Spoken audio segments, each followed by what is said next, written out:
All right, shalom, guys. Thank you to anybody who is currently here. Welcome to not exactly an episode of The Watchdog, but nevertheless a episode of something or other. I guess we've done like 4 or 5 discussions on this channel with various people, one of which was actually Colton, to be fair. But pleasure to have you guys here. If you are here, please remember to like and share this video. Consider subscribing to the channel if you have not done so. Hit the bell to get notified every time that we go live. And of course, please feel free to leave any questions, comments, criticisms, concerns, critiques, or anything of that nature in the comment section down below.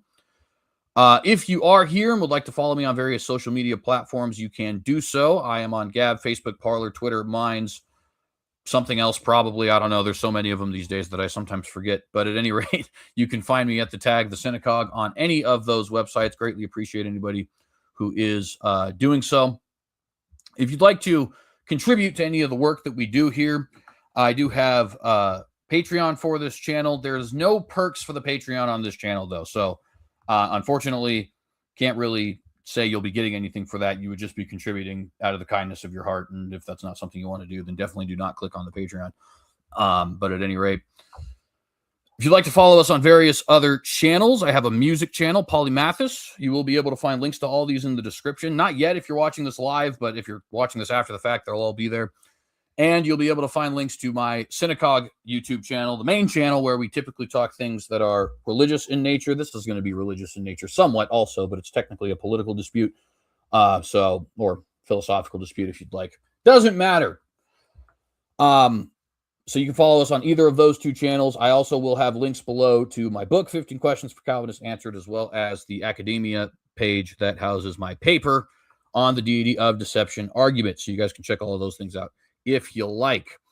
I have a guest today, as you guys can see, so there's going to be a couple things down there for him as well, particularly a link to his own academia.edu page where he has discussed 1 Corinthians 10:13 significant in depth, and also refuted Tim Stratton. Those are the same general thing, honestly, as it turns out. But nevertheless, very excellent articles, I think, or essays rather, that I think you guys should read, and links will be provided for the description down below on those as well. Last thing I want to say, of course, as we always do on this channel, is please consider following this channel on the Rumble account.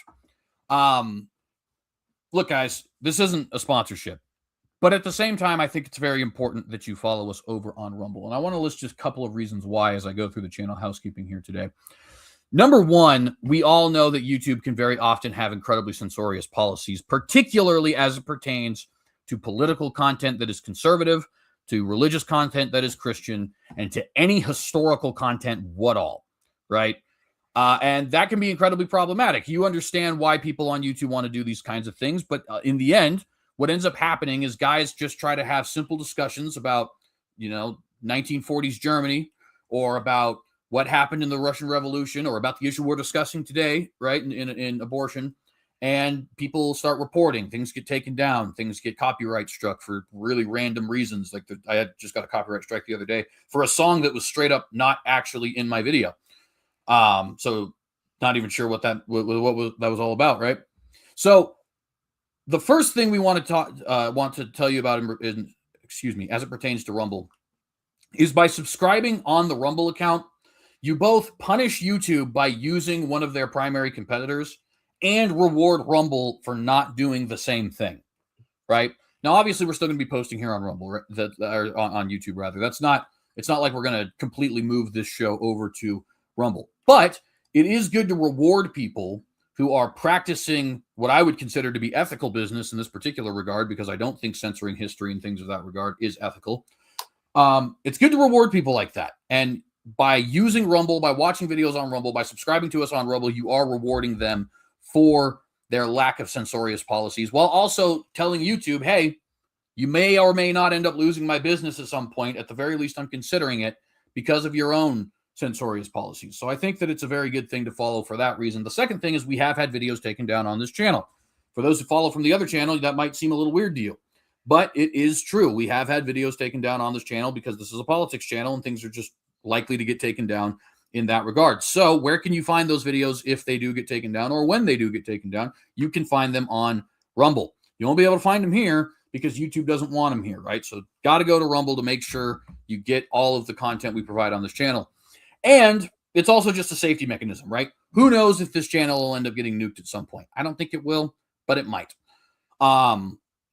Typically, we tend to be fairly respectful here. So like I said, I doubt that it'll happen, but it's always good to have backups. Don't put all your eggs in one basket, right? So that's a third major reason I think it's important for people to subscribe on the Rumble account. So please do consider that. Link will be provided in the description down below. And with all that being said, Colton, how you doing today, brother? Better than I deserve. Thanks for having me. Absolutely. I certainly feel the sentiment also. Before we get into our subject for today, just because this is a different channel than the one that I usually have you on, go ahead and introduce yourself a little bit. Tell us anything you'd like to in terms of why you'd be here, what you've done in the past, where people can find you, anything like that, and take as much time as you need. Yeah, thanks for having me again. Colton Carlson. I usually do a lot of work on the philosophical side with regards to free will and determinism. That's kind of like my niche, my specialty. I've spent the last some 6 years or so studying. So the high-end niche academic literature on free will and determinism, compatibilism primarily. I currently have 3 papers under review right now on compatibilism, different views of compatibilism, responding to other philosophers, some of which are friends, some of which I think that they're wrong.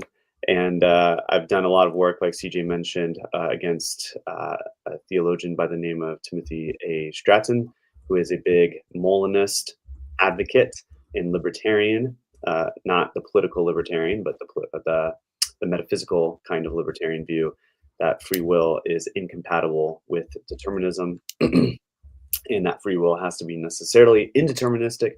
That kind of free will he is a big advocate for, and I disagree. And I've spent a lot of time, actually for some years, writing in response to some of his papers, blog posts, articles, videos.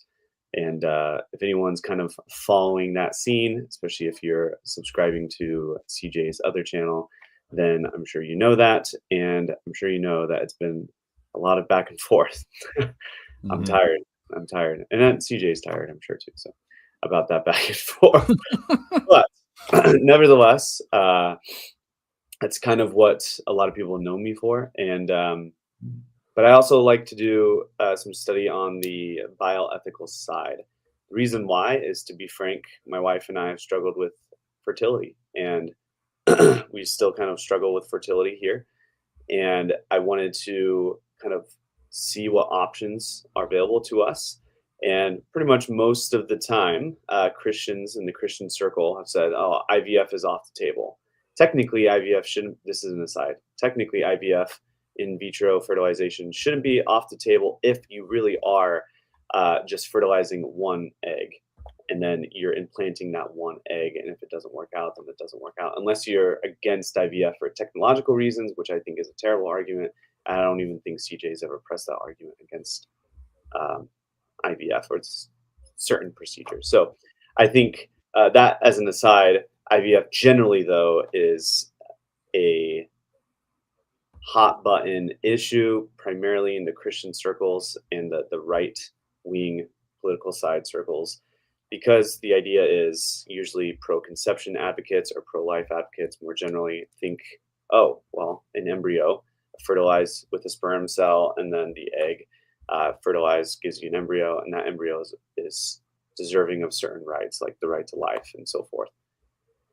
So I kind of started thinking about it, and as I normally do, kind of started philosophically piecing it apart. And like, is the Christian really, I guess, should they be committed to this view against IVF and other issues like surrogate motherhood and so forth? So as a good philosopher does, I start researching, start thinking, and I come to the conclusion, although I've told CJ this many times, I'm more than happy to be convinced otherwise. Very much more happy than I'm not at all attached to this view. As we start discussing, you'll see that pretty clearly. But I am of the opinion, of the view, that IVF is not necessarily harmful. So that means the embryo at a certain stage is not necessarily deserving of the right to life as normal fetuses are, for instance, or a human life. Um, in what I call a moral community like CJ and I, or uh, infants or the elderly and so forth. So we'll get into all that, but that's kind of how I came to this thought structure through infertility. And I started thinking about it, and I still think about it. I still learn about new arguments, and I still kind of change my position here and there in light of those arguments. So it's been a fun year and a half, and now that I've started to learn more, I'm looking forward to having many more discussions with interlocutors like CJ and the like.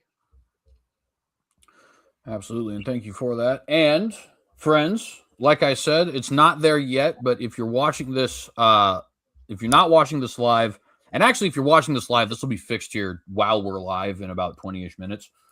But if you're not watching this live, there is going to be info for the other work that Colton has done, including our other conversations, all provided in the description down below. So please do check some of that stuff out. I think it's definitely worth your while.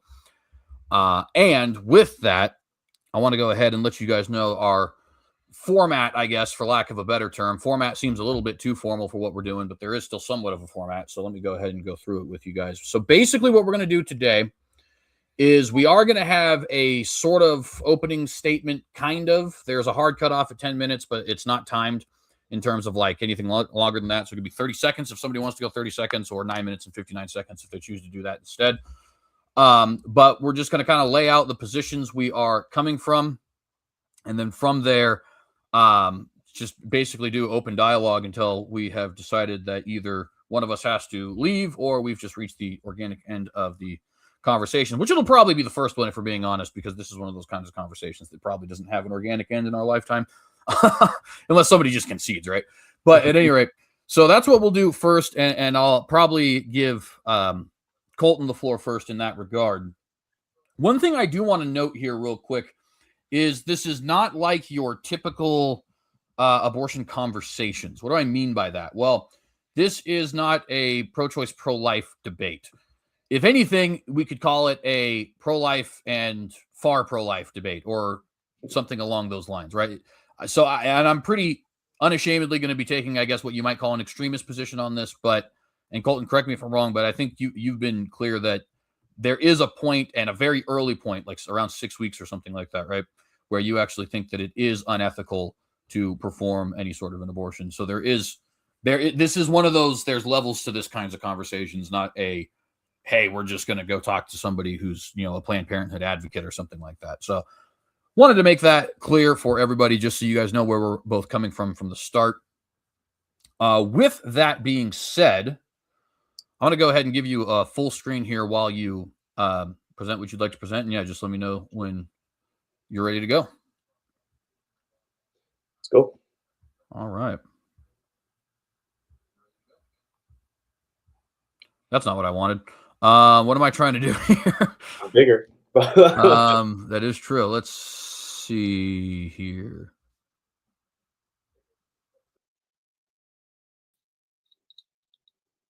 There we go. I'm good to go. Sure. So yeah, thanks CJ for having me. I appreciate it, and I do want to start off the conversation by just kind of some agreement, right? So CJ and I actually agree on many things regarding the idea of what's typically understood as the pro-life and pro-choice debate. I don't really like those terms. I think they're completely meaningless, and at the very least, completely misleading. Because, like CJ said, there's some nuance to it. So I think we agree in a lot of different issues. We agree that there is a life. So I would agree with CJ that it's human. I think some pro-choice advocates, maybe of the lesser variety, who are not as academically inclined, they would try to argue that's not actually a life, that's not actually human. It has human DNA. As soon as it's conceived, it has human DNA. So the sperm cell with the egg fertilizes, it's human. And so I think it's human even in a glass, in vitro or in utero. It doesn't matter. It's human and it is alive. So I would agree with CJ there. It is alive. Where we're going to disagree is not that it's human, but whether or not it's a person. So CJ more than likely would argue that personhood is irrelevant, that it kind of muddies the waters, or something of that sense. I would argue that I think personhood is the crux of the debate. It is literally the core of the debate. So I want to argue that the embryo specifically is not a person. It's not a human person, even though it is a human, and therefore it's not deserving of certain moral rights. So I'm going to lay out some definitions first. And then after I lay out some definitions, I'll kind of get into the argument of it and give some advantages for my argument, not just in the political scene, but also in the broader Christian scene. So I am a Christian, and I believe Orthodox Christianity, historical Christianity. I'm a Protestant of the PCA, Presbyterian Church of America, and so I do of the Calvinistic Reformed background, and so I do approach this issue as a Christian. But I do, as I said in my opening, think that Christians have gone too far, kind of in an extremist position like CJ has, and I don't think they necessarily need to. And so, first, I want to start with my definition of personhood. Admittedly, it's very rough, but my definition of personhood is generally a member of a moral community. So it's deserving of the same natural rights, and it's necessary, I think, to be that person to have what I think is very necessary to even be not just a person, but a rational human being.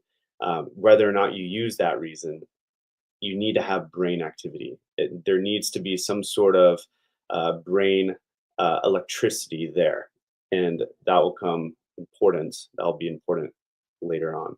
So yeah, personhood in my mind is briefly, very roughly, a member of a moral community deserving of the same rights. Now, what's a moral community? I would say it's a collection of beings, moral beings abiding by the same laws, legal perhaps, and moral, and even metaphysical laws.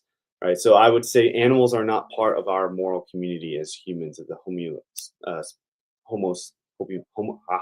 Homo sapiens species. So we're not, as humans, we're not also part of the animal community necessarily. Why? Because I think animals aren't really moral. They don't respond to moral reasons. They don't have the capacity to respond to moral reasons. Uh, they are part of a different community, right? But they're not part of our moral community. I also think Christian-wise, the Trinity is ontologically residing in their own, or their own different community altogether. I don't want to say moral community there because that's contentious, whether or not God is moral in some Christian circles. So I'll kind of leave that off to the side.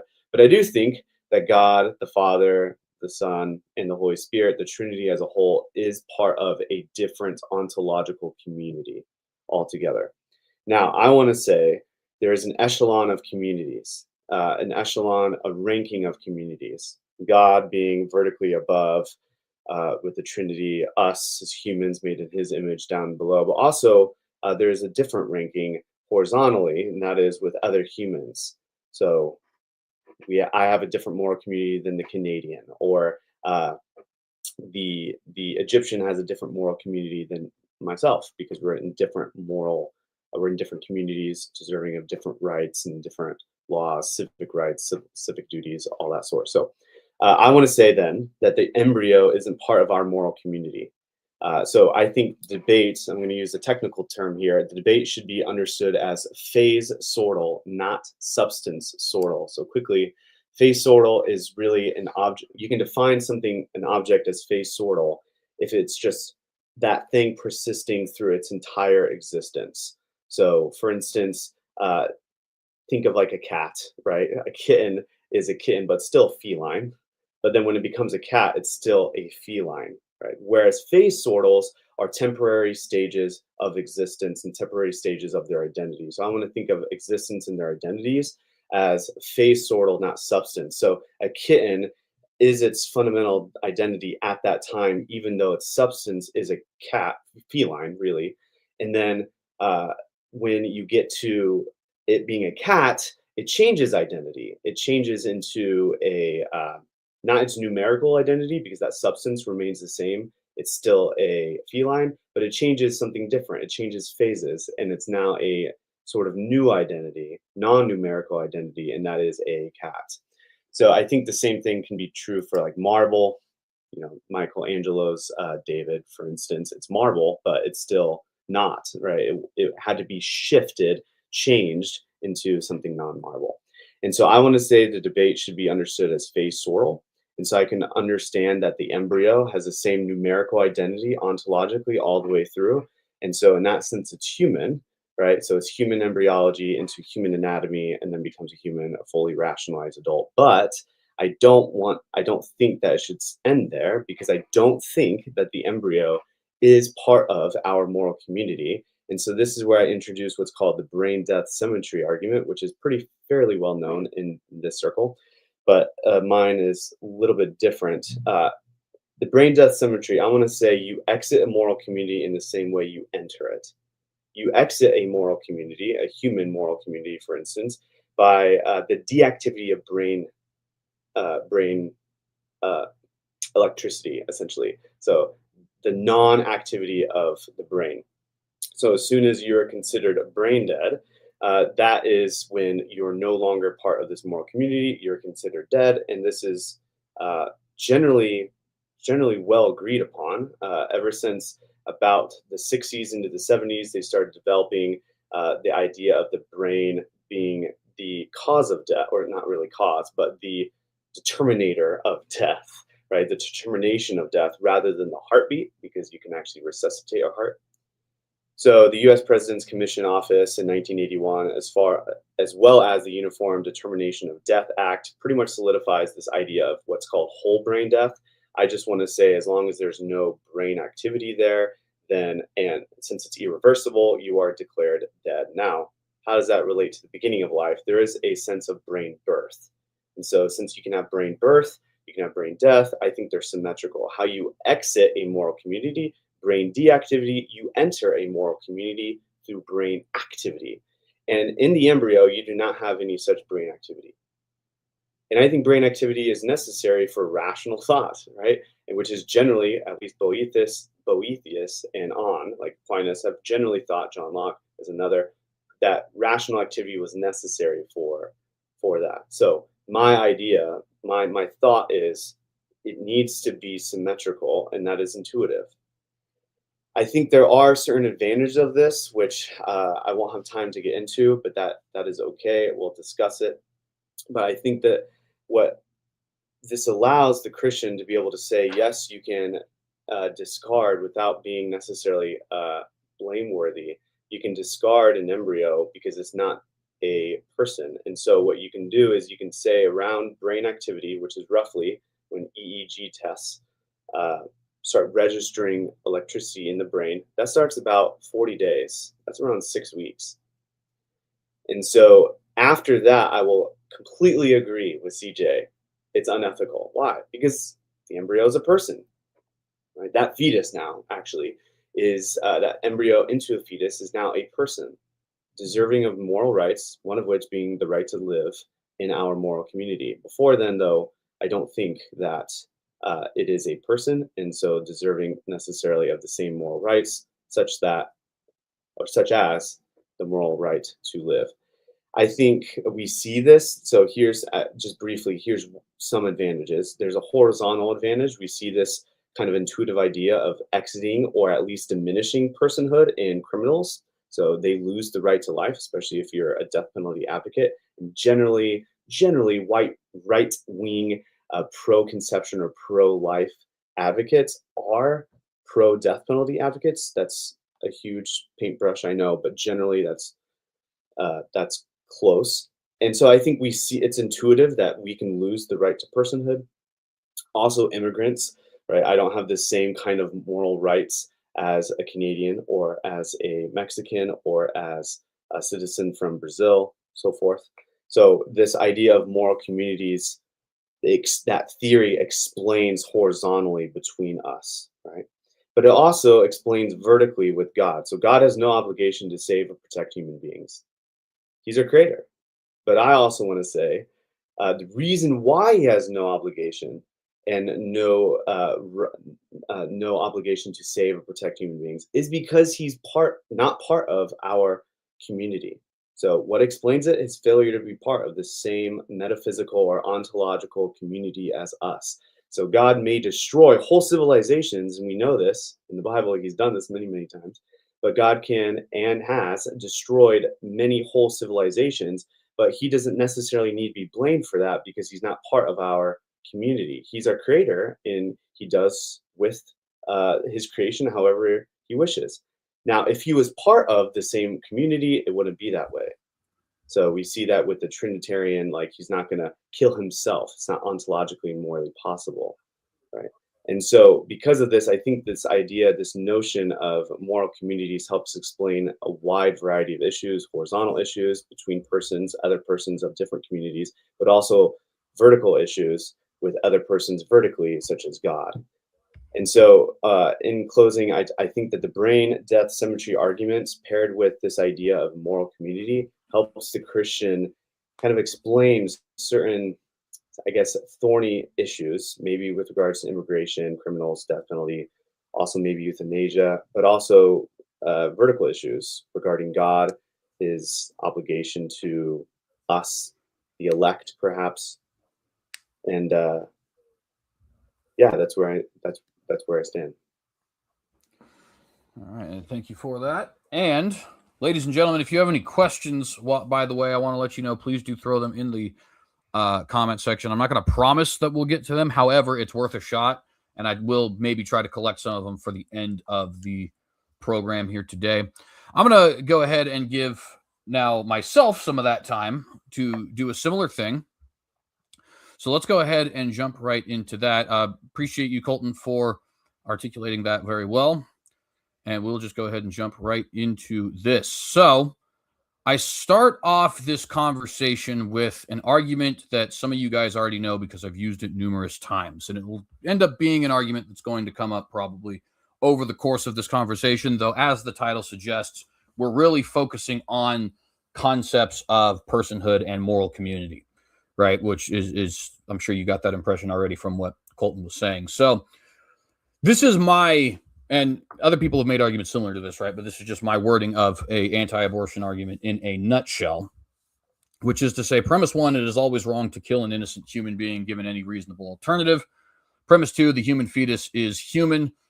Premise three, the human fetus is innocent. Premise four, the human fetus is alive. Premise five, there are always reasonable alternatives to abortion, and therefore conclusion, abortion is always wrong. Now, some may wonder why I want to start off with that argument, considering the fact that we're actually starting with a good deal of agreement, me and Colton, in so much as that we already are agreeing that roughly 95%, give or take, of abortions should probably be made illegal and certainly are immoral, right?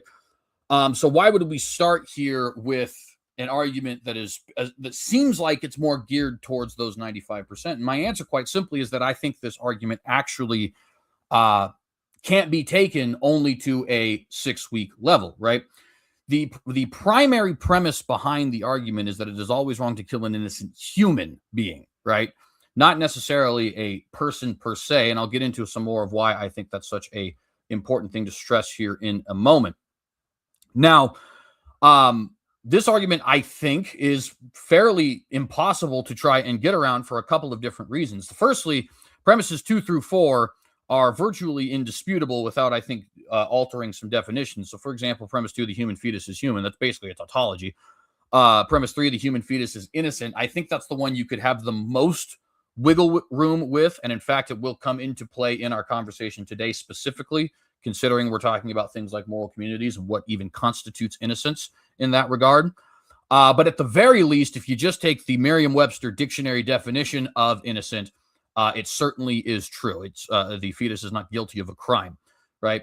And obviously, the human fetus is alive. There's no doubt about that either. And I don't think anybody actually seriously disputes that, right?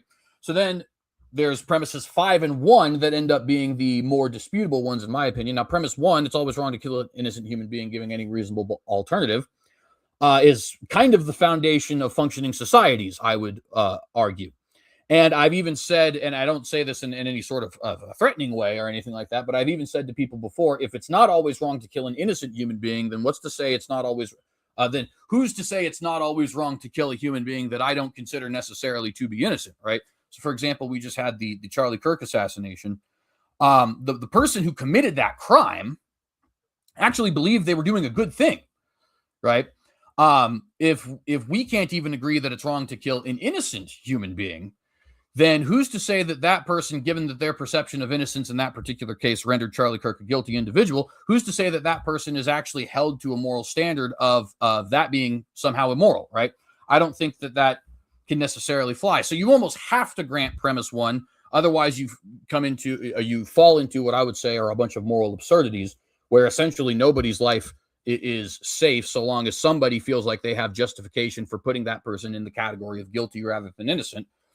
And then the fifth one is there always reasonable alternatives to abortion. Well, in order to try and refute that, you'd have to argue that adoption or abstinence or safe sex practices or things of that nature are themselves somehow unreasonable. And I don't think anybody's prepared to make that case either, right? And so given those arguments, I think you end up being forced into the conclusion that abortion is always wrong. But notice this, the argument focuses on human beings and not necessarily on personhood. Why is that?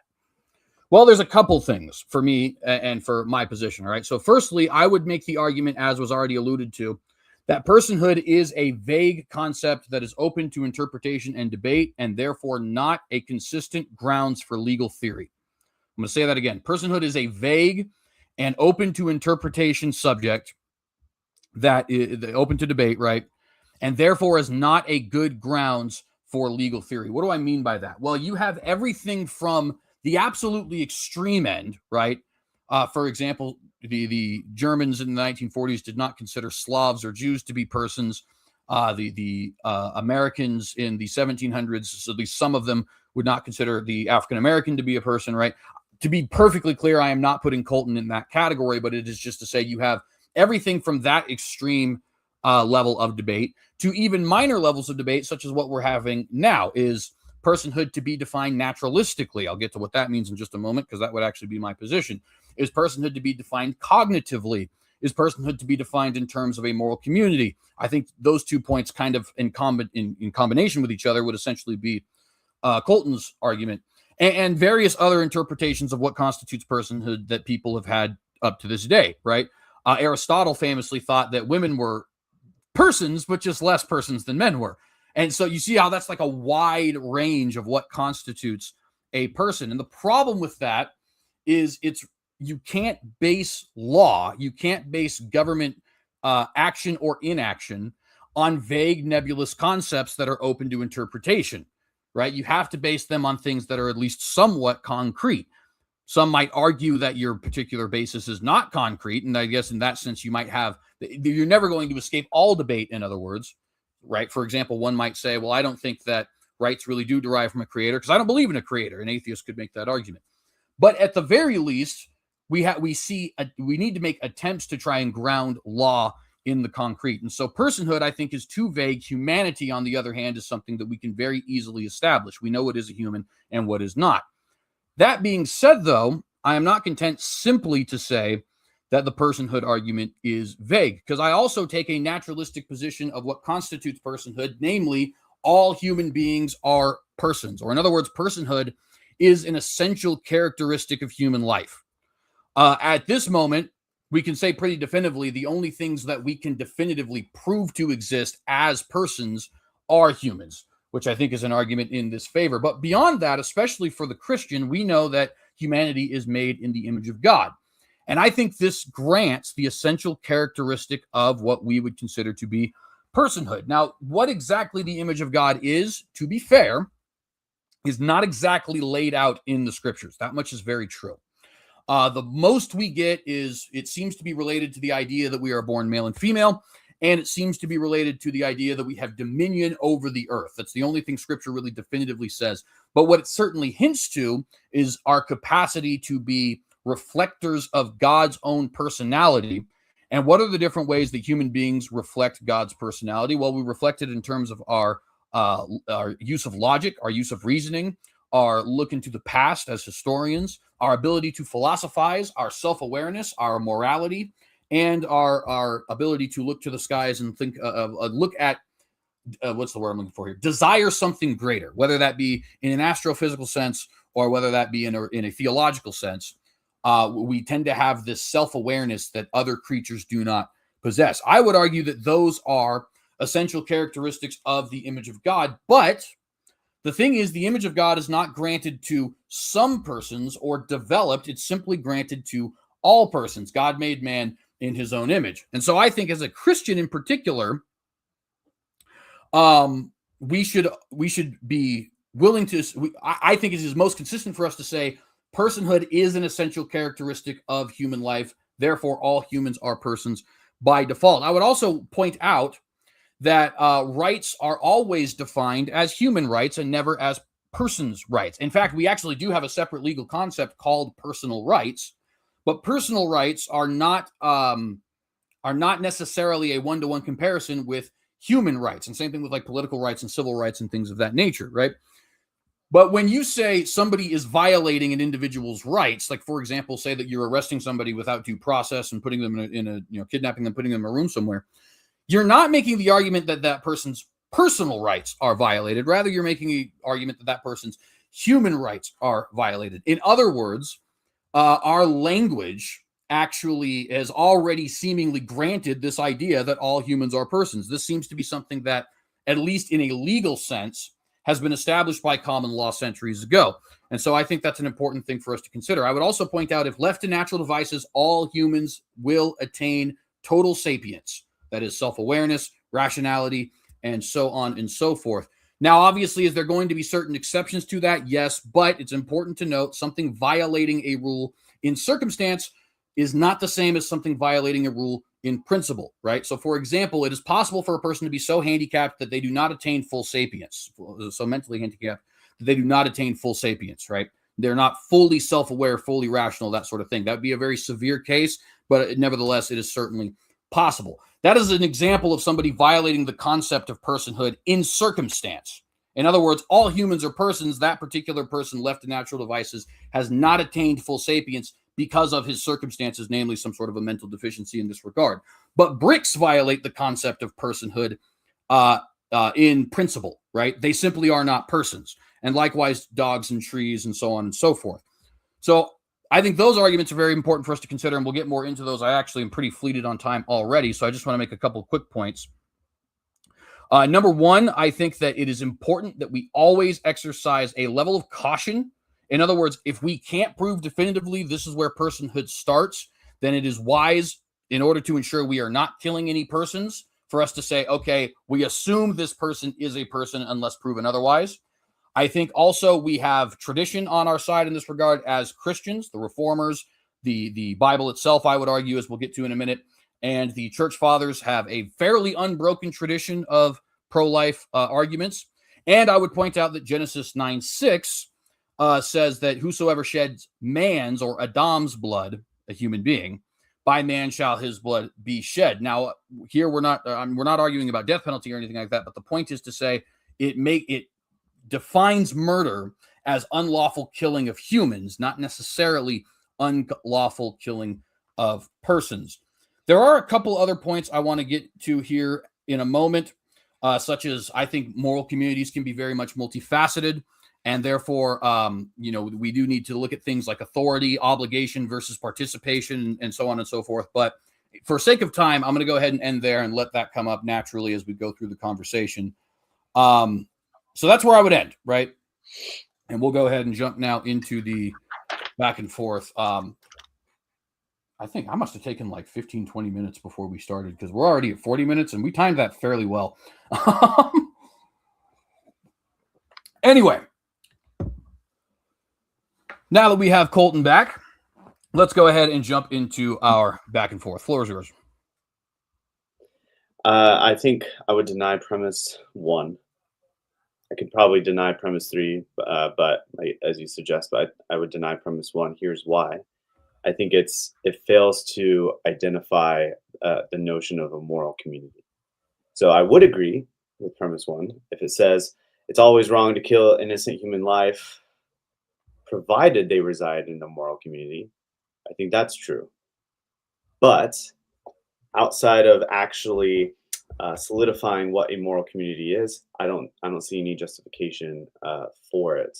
You also said personhood is vague and not good grounds. It's very nebulous for legal theory. I disagree. I think it's absolutely not vague. Some theories of personhood are vague, for sure. But I don't think it needs to be vague. The U.S. President's Commission's Office from 1981, as well as the Uniform Determination of Death Act, all solidified the idea that whole brain death or lack of brain activity solidifies this idea that the individual is dead. They are no longer part of, I add this, our community. And so they exit this idea of moral communities because in that sense, because they exit, they therefore lack certain rights. And so I don't think it doesn't need to be vague. It might be vague, but then in all things in philosophy, all things political, it can be vague. So I think it's a misnomer to say that it's vague, and so therefore we ought to look elsewhere. I also think that brain activity is very concrete. You can just take a standard EEG test. There it is, brain activity. Lack thereof suggests to you that's not a person in our moral community. So if you want something very concrete, perform an EEG test. And is it a human that has a brain electricity? Then in my mind, they are part of our moral community. If it's a human that does not have that, that has failed an EEG test, they are not part of our moral community. You also, CJ, you said that personhood is essential to human life. I think if you take the view to be substance sortal, sure, right? And it is human, it is human. The embryo is all the way to human, but I don't think you can go from it's ontologically human that therefore it's morally, it has a moral. We have a moral obligation to protect this thing, thereby saying it's always wrong to kill this innocent human life. I just don't think that follows. Why? Because identity has to do the metaphysical identity of that thing is important and pertinent to the conversation. And so just saying that, oh yeah, it does have an identity and it's automatically substance because it's a certain substance, therefore I think forsakes the idea that the identity of that thing can be parsed in very clean philosophical ways. Again, I'll give you the idea of a cat. A cat is, yes, the substance, or sorry, the feline is the substance, but it can be a kitten or it can be a cat.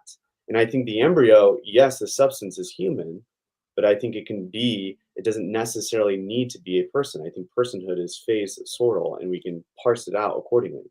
So I ultimately think that the moral community notion is better equipped also to handle the image of God concept.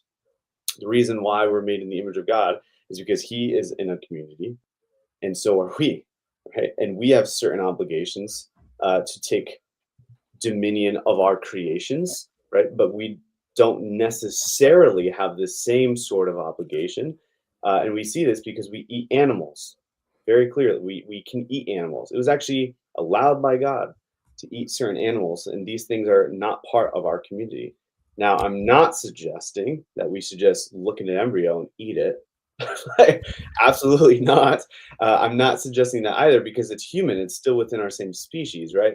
Of course, a cow is not within our same species, and so we can discuss this a little bit further if you would like. But I also think that the theory of moral community helps better, and it's better equipped and helps explain more so God's divine favor in the elect and the non-elect. I don't think it's right to say, oh, humans love actual other humans more than God when we have record of God destroying whole civilizations. Now, he might have a good reason for that, and I want to say, yeah, he does. He's not part of our community, so he can do that.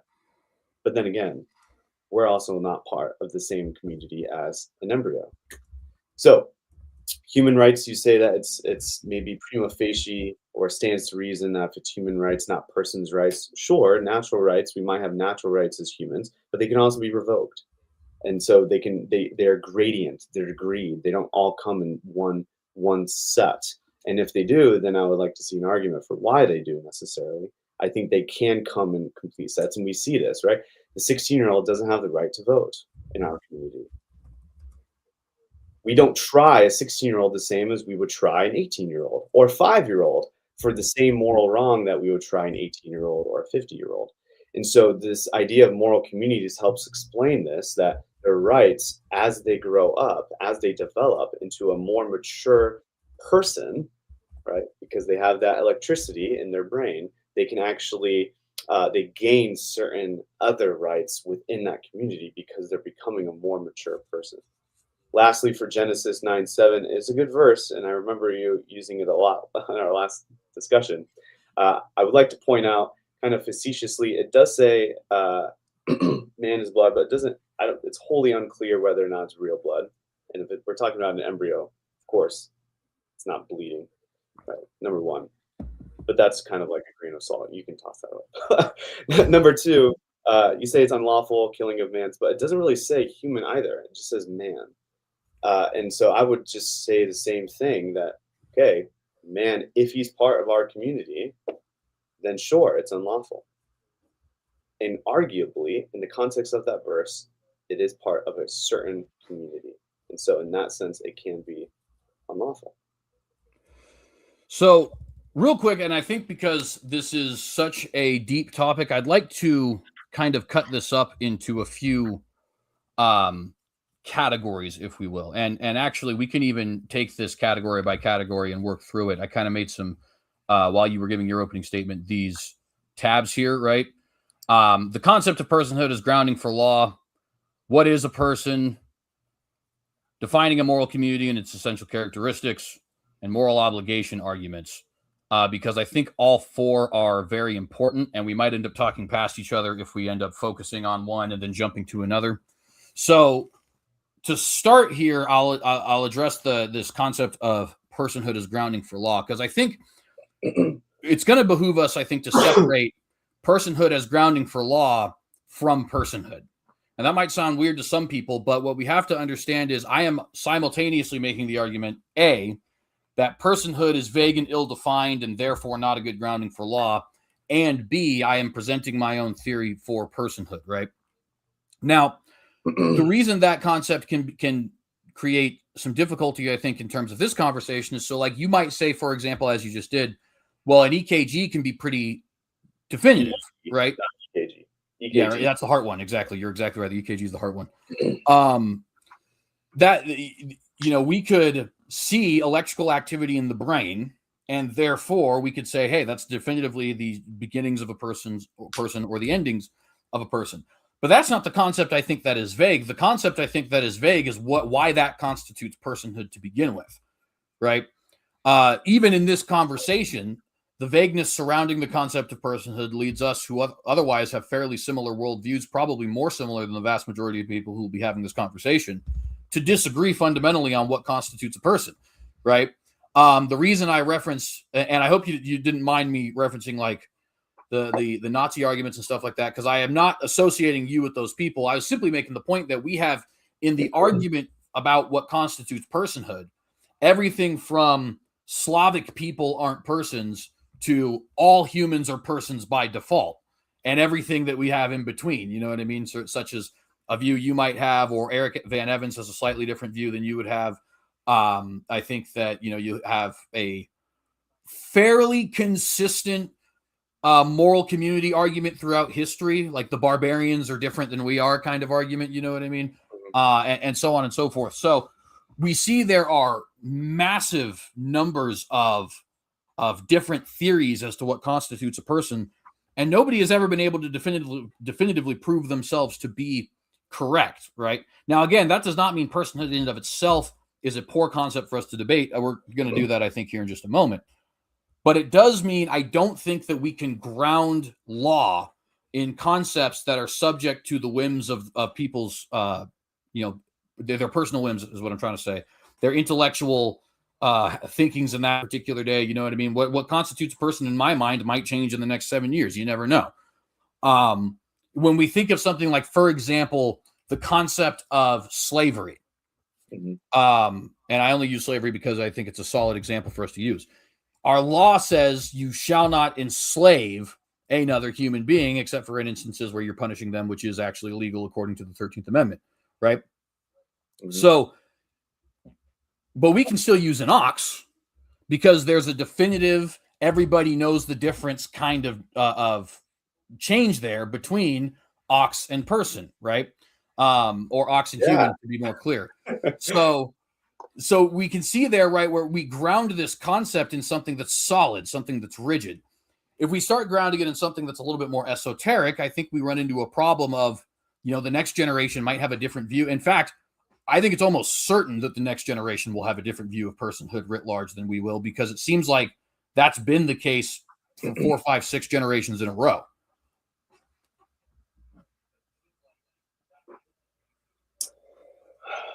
I don't know. I don't see it as arbitrary, esoteric, vague, nebulous, whatever adjective you want to throw in there. It could change, but then laws change, so I don't see the issue. So like, I think if anything, I I don't know if I would say that the concept of personhood is grounding for law. I think that if they're a member of the moral community, and then how do you find a member of the moral community if they're a person within that community? So I mean, I guess so. I just don't see the force, I guess, of the argument. What is the driving point behind it? I don't see that it is vague, especially you said, I don't know. I guess we can start maybe there. You said something like it's not that you can't register through an EEG test, that the brain activity is not there or something, but it's something else. Do you remember what you said? Yeah, it is. So I was saying it's not that you can't register through that kind of a test, through an EEG, like the electrical impulses in the brain and stuff Yep. like that. So assuming we all agreed that constituted a person, we could say, there you go, personhood has started. There you go, personhood has ended. I grant that that's concrete. It's the assumption that's not concrete, right? Why are other people obligated to say that is the definition of a person? We see philosophically that quite a bit of people would disagree.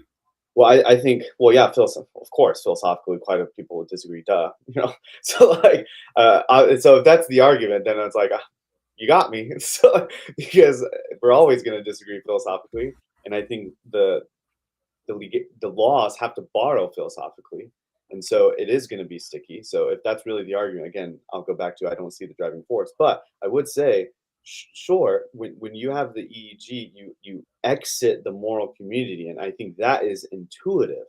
You exit it. You don't have the same obligations, moral rights. You don't have the right to vote when you're dead, right? You don't have you cannot be blamed for something that you can't be blamed for killing Charlie Kirk when you're dead and he died after you died, right? So you can't be blamed for certain things. Why? Because you exit this community. And then is where I want to put the symmetry. The reason why I find symmetry more intuitive, plausibly, is because there's so many things in our life that is intuitive symmetrically. So for instance, a few metaphysical things that I think are symmetrical and that should be symmetrical, and we at first glance assume the symmetry before a defeater is presented. And that is number one, let's think of God, God's freedom being symmetrical to ours. Right? You even mentioned it in your opening, right? God being an image, we as the image bearers share symmetrically certain characteristics with God. That's symmetry. Okay, so that's intuitive symmetry, and so we would say it's prima facie intuitive. So it's the onus is on the opposite interlocuting party to show an asymmetry between that, right? And I think the same thing with metaphysical things, free will. So this idea of praise, determinants for praise being symmetrical for determinants of blame, or for instance, determinants of actions being symmetrical to the determinants for omissions with regards to moral responsibility. We don't need to go down those routes, of course, but it is to me symmetrical, and we automatically think that, oh wow, if I'm morally blamed for acting upon something, I should be morally blamed for omitting to do something if I have the same kind of control conditions in place. Symmetry, right? Until proven otherwise, and I think it works here too in the ethical case, that the symmetry for the brain death exiting the moral community ought to be the same symmetrically for entering the moral community. And if we define the cutoff of a person, you are no longer a person when you don't have brain activity, that means you are a person when you do have brain activity, provided, of course, that you're human already. So I think the issue as it pertains to this subject, though, is to this sub-subject, because you are on subject. That's not what I mean. Is just that when what we're talking about in this particular case would be legality, right? And this is why I say the worded as the concept of personhood as grounding for laws, because if I were to, like, if me and you were to have a different understanding of free will, for example, like, let's say I was a hard determinist and you were a libertarian, which of course neither of us are either of these things, but just for sake of argument, let's say that we were, right? Okay. You could make the argument that given hard determinism, I don't have any grounds for considering people morally blameworthy, right? And I could make, arguments such as like you violating rules of cause and effect or something like that. I think that'd be a poor argument, but just to say I give a response or something, you know what I mean? Now, in that instance, what we're debating is a purely philosophical ideal that, though you are using a kind of legal moralistic critique, doesn't actually have any impact on lawmaking, right? In other words, societies that are largely determinist, like, for example, Scandinavian societies in the 8th century, still have laws, and societies that are broadly libertarian, like modern American society, still have laws, right? Because you're not basing the law on those philosophical disputes, regardless of what side you end up coming down on, or if it ends up being debated, right? But in this instance, the question we're asking is like, okay, should we try to ban abortion up to 6 weeks, or after 6 weeks rather, or should we try to ban it entirely? And the argument is, well, this, an individual has a personhood established around 6 weeks. So now at that point, whereas in the previous argument, you can see a clear distinction between the philosophers fighting with each other and the law, which grounds itself in the concrete. You committed a crime, we're going to punish you for that crime. Here, I think we're bleeding those two into each other, right? Where we're saying we're going to actually use the vague meanderings of the philosophers, and I'm not using meandering insultingly. I consider myself one of those philosophers, and I'm here meandering. You know what I mean? But we're now bleeding that into the idea of, like, it's actually going to be used to make policy. You see what I'm saying? I do see. I don't see why it matters. I never once. I mean, you might want to be on that train. I never once said I want to be on that train. My whole argument was you cannot be blamed then for discarding an embryo that before it's a person. Now, blameworthiness is, of course, different than legality. Now, you might want to morph the two, and then I'm just going to tell you to ask a political philosopher or a lawyer. But that's not my purview, so I don't really much care, to be honest. Now, you might think that's still necessary regardless, and nonetheless, and I think it is necessary to some extent, but it's not my purview. So if you want to try to figure out the concept of a person, maybe you think that is a good argument in favor for you and so forth, because if you can't give me an answer, then therefore I still don't think that follows. Because all I'm trying to say is that it's not always wrong to kill a human innocent life, provided that they are residing in the moral community based off of if they are a person, right? And so I have no indication in that statement that has to do anything with legal requirements or law or anything. We might make a law that has to do something with that, and I think it wouldn't be necessarily problematic if we do, because like I said, I don't think it's very vague.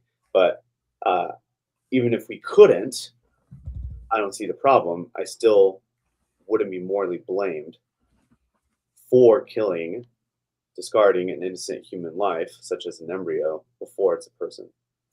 So to make sure I'm understanding correctly, are you essentially saying that you are wanting to separate morality of the situation from legality of the situation?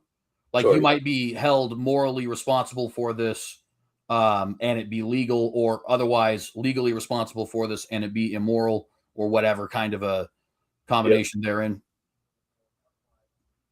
100%, yeah. Okay. So I think that's fine, and I think that's even an organic stopping point to go into the next subject, which would be the next sub-subject or whatever, which would be what is a person, right? The only thing I would say is, as it pertains to this particular issue, it would make it, the issue is unfortunately kind of political by necessity, right? Just given the society that we live in and also given the nature of what it is. So I think that to an extent, this is one of those areas where the morality of a situation and the legality of a situation probably will have to be at least somewhat married. Although I recognize that could be a controversial claim in and of itself. So we can even just And kind then of. I would tell you to ask the lawyer or the political philosopher. But with regards to just the ethics behind it, that's where my argument resides. I think you're probably right. You can't really separate this issue, the abortion dialectic, wholly apart from the political dialectic.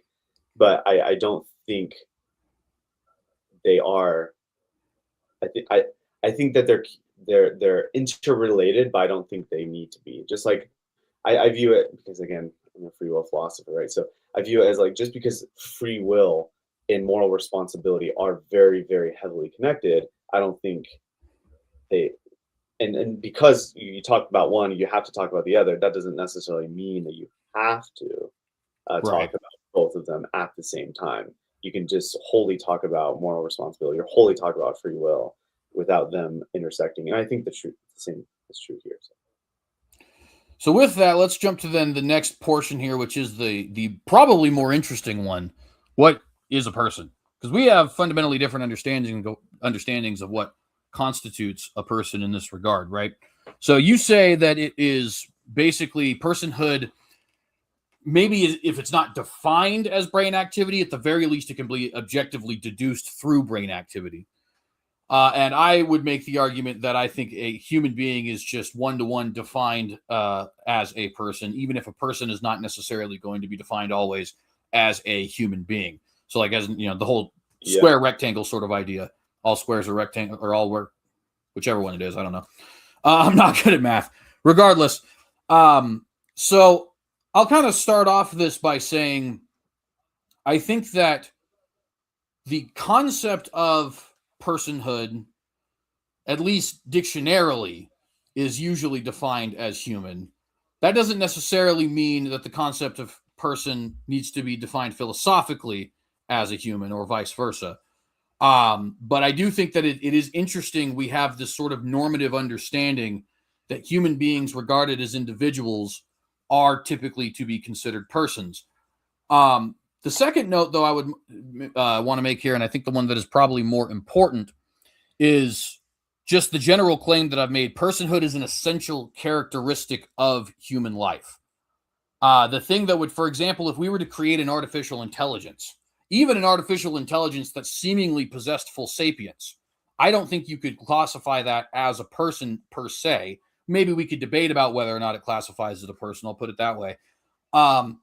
Whereas if I have a human being who has not attained full sapience for some reason, maybe brain damage, maybe some kind of mental handicap, something along those lines, I think many people would argue that young children have certainly not attained full sapience. Those individuals we would nevertheless still qualify as persons. Why? Well, because personhood is, like I say, an essential characteristic of humanity, in my opinion, whereas it's not necessarily an essential characteristic of artificial intelligence or spirits or demons or angels or aliens or what have you. So I don't know I don't even know what the concept of a human being that is not a person truly means in that regard, because of the fact that I think that, like I said, they're just kind of a one-to-one with each other. And I'd also note, like I was saying earlier, it seems to me like what the image of God is that which best reflects God's attributes, or that which allows us to reflect God's attributes, right? So the Imago Dei allows us to make free will choices. The Imago Dei allows us to philosophize. The Imago Dei allows us to worship, so on and so forth. Dogs don't do that sort of thing because they do not have the Imago Dei. Admittedly, that's an assumption on my part, I think, based upon the biblical evidence, but I don't have a verse that's just going to tell you precisely that. So, there's at least that point. However, if that is indeed the case, then I think we run into this in principle and in circumstance issue that I got to earlier. I'll pause on that and let you respond to what I've said thus far. But what is wrong with the concept of personhood being an essential characteristic of human life? Well, first, it's not just. I'm going to kind of backtrack um, to remind me of that question in a bit if I forget. Okay. But it's not just necessary. Like if you have brain activity, so therefore you're a person. I think I originally defined a personhood as being you are a person if you're a member of a certain moral community, and you're a person of the human moral community at large. If A, you're a human, and B, you have brain activity, then you are a person. That's I think you just defined it for me in terms of brain activity, and while that's necessary, it's broader. It's being a member of the moral community. That's the crux of what I'm trying to say. That's number one, and that's how I would define a person. But also, I to kind of go back a bit, I don't think it's necessarily vague and nebulous because we define God, the Trinity, as three persons in one being. So it's he is a person. He's not a human being, but he's a person, and he has a different community than we do, namely the Trinity. And so he abides by, if we can even say God abides by laws, he abides really, I guess the only law he abides by is himself, right? The law to glorify himself. Um, and so that's his intrinsic nature. And so he rests in that and resides within that community alone. And have a different community, ours being moral. And as being part of the moral, we have different stipulations, different rights, different civil rights, and so forth. So I hope that explains it a little bit, but I do get the fact that the idea of personhood has been ad nauseum defined. So I'm just going to read off. I like this philosopher.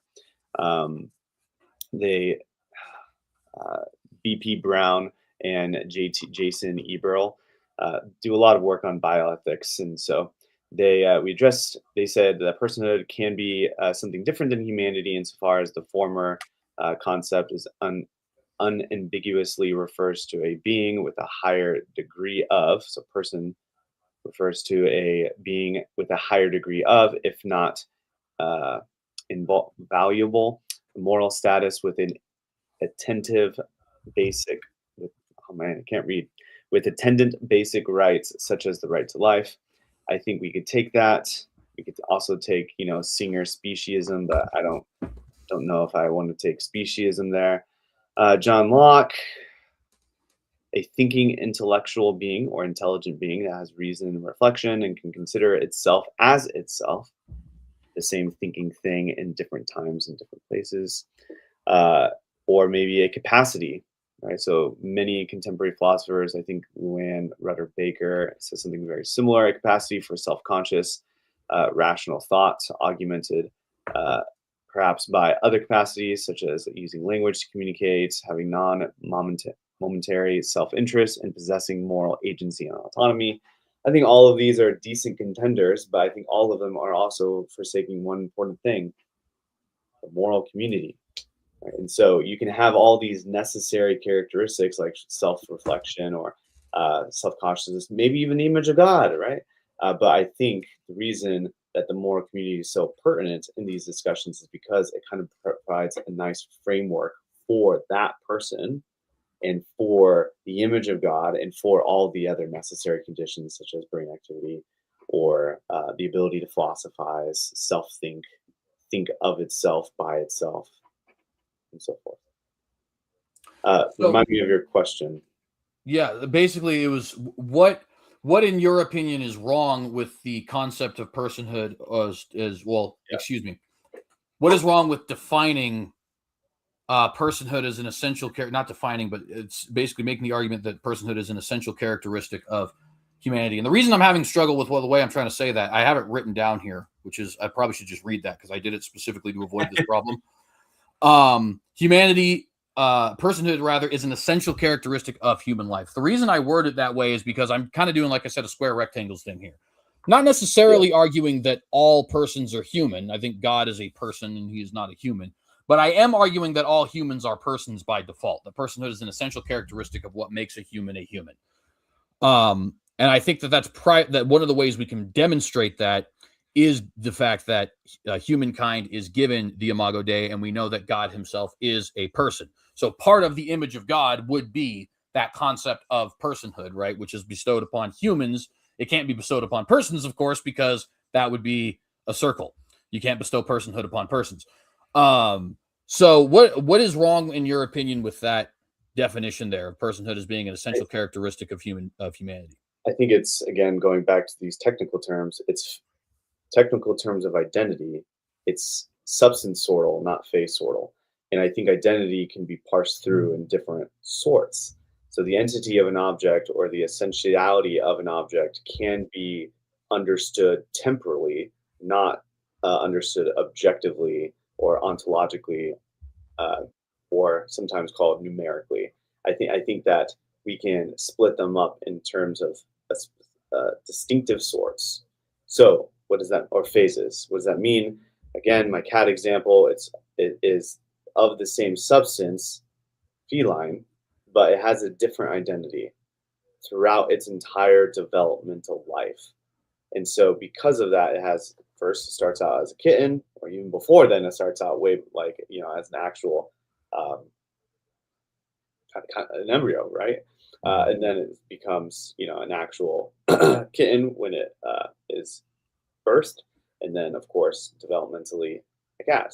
And I think humans are the same, right? Humans start out as an embryo, and then we start growing into the womb until we're a fetus, and then infant, and then a teenager. If you're one of those people that believes in this idea of defining a teenager as XYZ, right?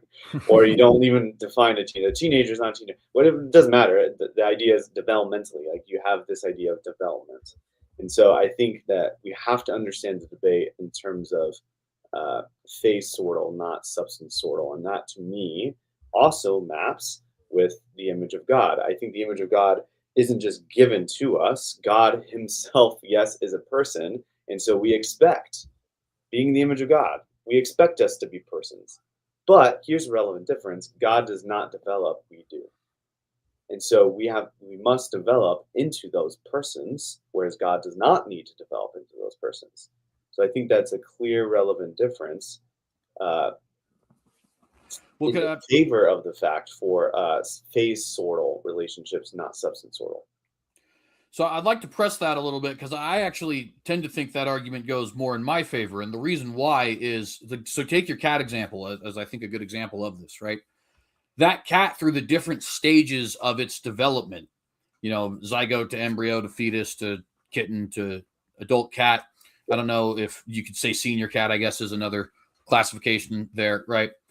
Through all of those stages, it is still the same cat, not merely biologically, but in an identitarian sense, right? So in other words, that kitten, whatever personality traits happen to be inside that kitten, whatever memory, depending on what you feel about cat memory and stuff like that, people debate about animal memory and stuff like that. But the things that make that cat that individual cat and no other cat will still be present in that same animal 2 years from then, right? Oh, sure. So now when we talk about something like personhood, regardless of how we define personhood, I think virtually everyone agrees that personhood has a massive overlap with the concept of identity, as I think you're even kind of alluding to here, right? We would say I've gone through different stages of development throughout my life. Yes. But we would also say that I am fundamentally the same person, age 27, as I was when I was age 4. And I'm even not only the same person as I was then, but I'm also a unique person, never again to be replicated, never replicated before, at least to the best of our knowledge. I think that's probably, given Leibniz's concept of modality, I think that's probably necessarily true. But I digress on that. So that to me sounds like much more of an argument for the case of like, no, personhood actually is something that is more substance sortal, right? Because the substance of my personhood remains with me throughout my entire life, and it doesn't necessarily change in terms of its fundamental context. It might change in terms of some of the ways it is expressed. For example, I'm currently wearing a Miami Dolphins shirt, and there was a point in time that I didn't care about football. So that can be an expression of my personality, an expression of my personhood, even, if you will, because non-persons don't tend to care about what sports teams are playing today. But it's not a change to the essential characteristics of my personhood. You see what I'm saying? So it seems to me, given that argument, that we would actually be more inclined to say personhood can be and should be considered a fundamental, essential. Let me read this again. I got to just keep this up so that I can keep quoting it, because the whole reason I wrote it down is so I wouldn't run into potentially miswording it. Personhood as an essential characteristic of human life, right? And that doesn't, I'll even say too, that while that in and of itself doesn't necessarily define personhood per se, because you're saying all humans are persons, but you're not telling me what a person is. That's where I think subjects like the Imago Dei argument come into play here. I think personhood, in my opinion, is just a synonym for a reflection of God's own personality, or a reflection of the attributes that make God unique comparative to any other creatures. And while we certainly have a diminished version of that, we're not creators, we're not worthy of worship, that whole sort of thing, we are the one creature that has been given that in any capacity, which I think is why we would consider us to be unique persons compared to a dog, which could reflect a lot of very cool qualities of God, but nevertheless will not reflect those particularly unique qualities of his person, right? I largely agree. The issue, I think, though, is that the ontological conclusion does not straightforwardly entail a moral conclusion. In other words, the moral considerations of a fetus, or in our case, an embryo, an embryonic personhood, does not immediately follow from the ontological status of that embryo. And so that would have to be shown. I think what you could say is prima facie it follows, sure, right? But I'd never once denied, at least in my opening, right, that the embryo or even the zygote is a not ontologically identical to us as we are right now. I've never once, and so in that sense, again, just like the cat, I fully agree that the kitten, even as a zygote, embryo, the kitten and everything else, the fetus, all of it is the same ontological substance. But then I'm trying to say, why stop there? Why does that matter? Why is that the only thing that matters? I think developmental identity is still pertinent to the discussion, especially the moral discussion, not just the metaphysical. So you might be right metaphysically, and I'm inclined to agree that metaphysically, the zygote, the embryo, is metaphysically and ontologically identical to who we are right now. But so what? That doesn't necessarily entail that we have moral consideration of that thing until, using face sortal, it actually is a person. So I don't know we can just jump to this idea of, except for maybe the Imago Dei, so maybe we can talk about it a little bit more, it being a ontologically and numerically the same as who we are right now, to, okay, therefore we have moral consideration for it. So actually, this is a good point to ask a series of questions that I think can better illustrate this whole idea, right? So I think regardless of how we define personhood, which, as we've discussed ad nauseum at this point, can be variously defined from various philosophical minds. I would wager to say all philosophical minds agree that a person is, if not defined as an individual, individuality is a characteristic necessary in personhood. Do you think you'd agree with that? Individuality is a characteristic that is necessary to personhood? Yeah. Yes, but it's not sufficient. Yeah, and I agree with that. Like you can't say individuality is one-to-one with personhood. It's not sufficient to get us personhood, but it's a necessary ingredient in personhood, right? Sure. Yeah. So one of the ways that philosophers try to define things is through scope, right? For the audience sake, because I'm sure you already know this probably even better than I do, you don't want the scope to be so large that it includes things you don't wish to include, and you don't want the scope to be so narrow that things which should not be included are ultimately, or things that which should be included rather ultimately are not included, right? So given the use of individual here, one thing we could say definitively, I think, is that whatever the definition of person, it cannot, in its scope, rule out human individuals, right?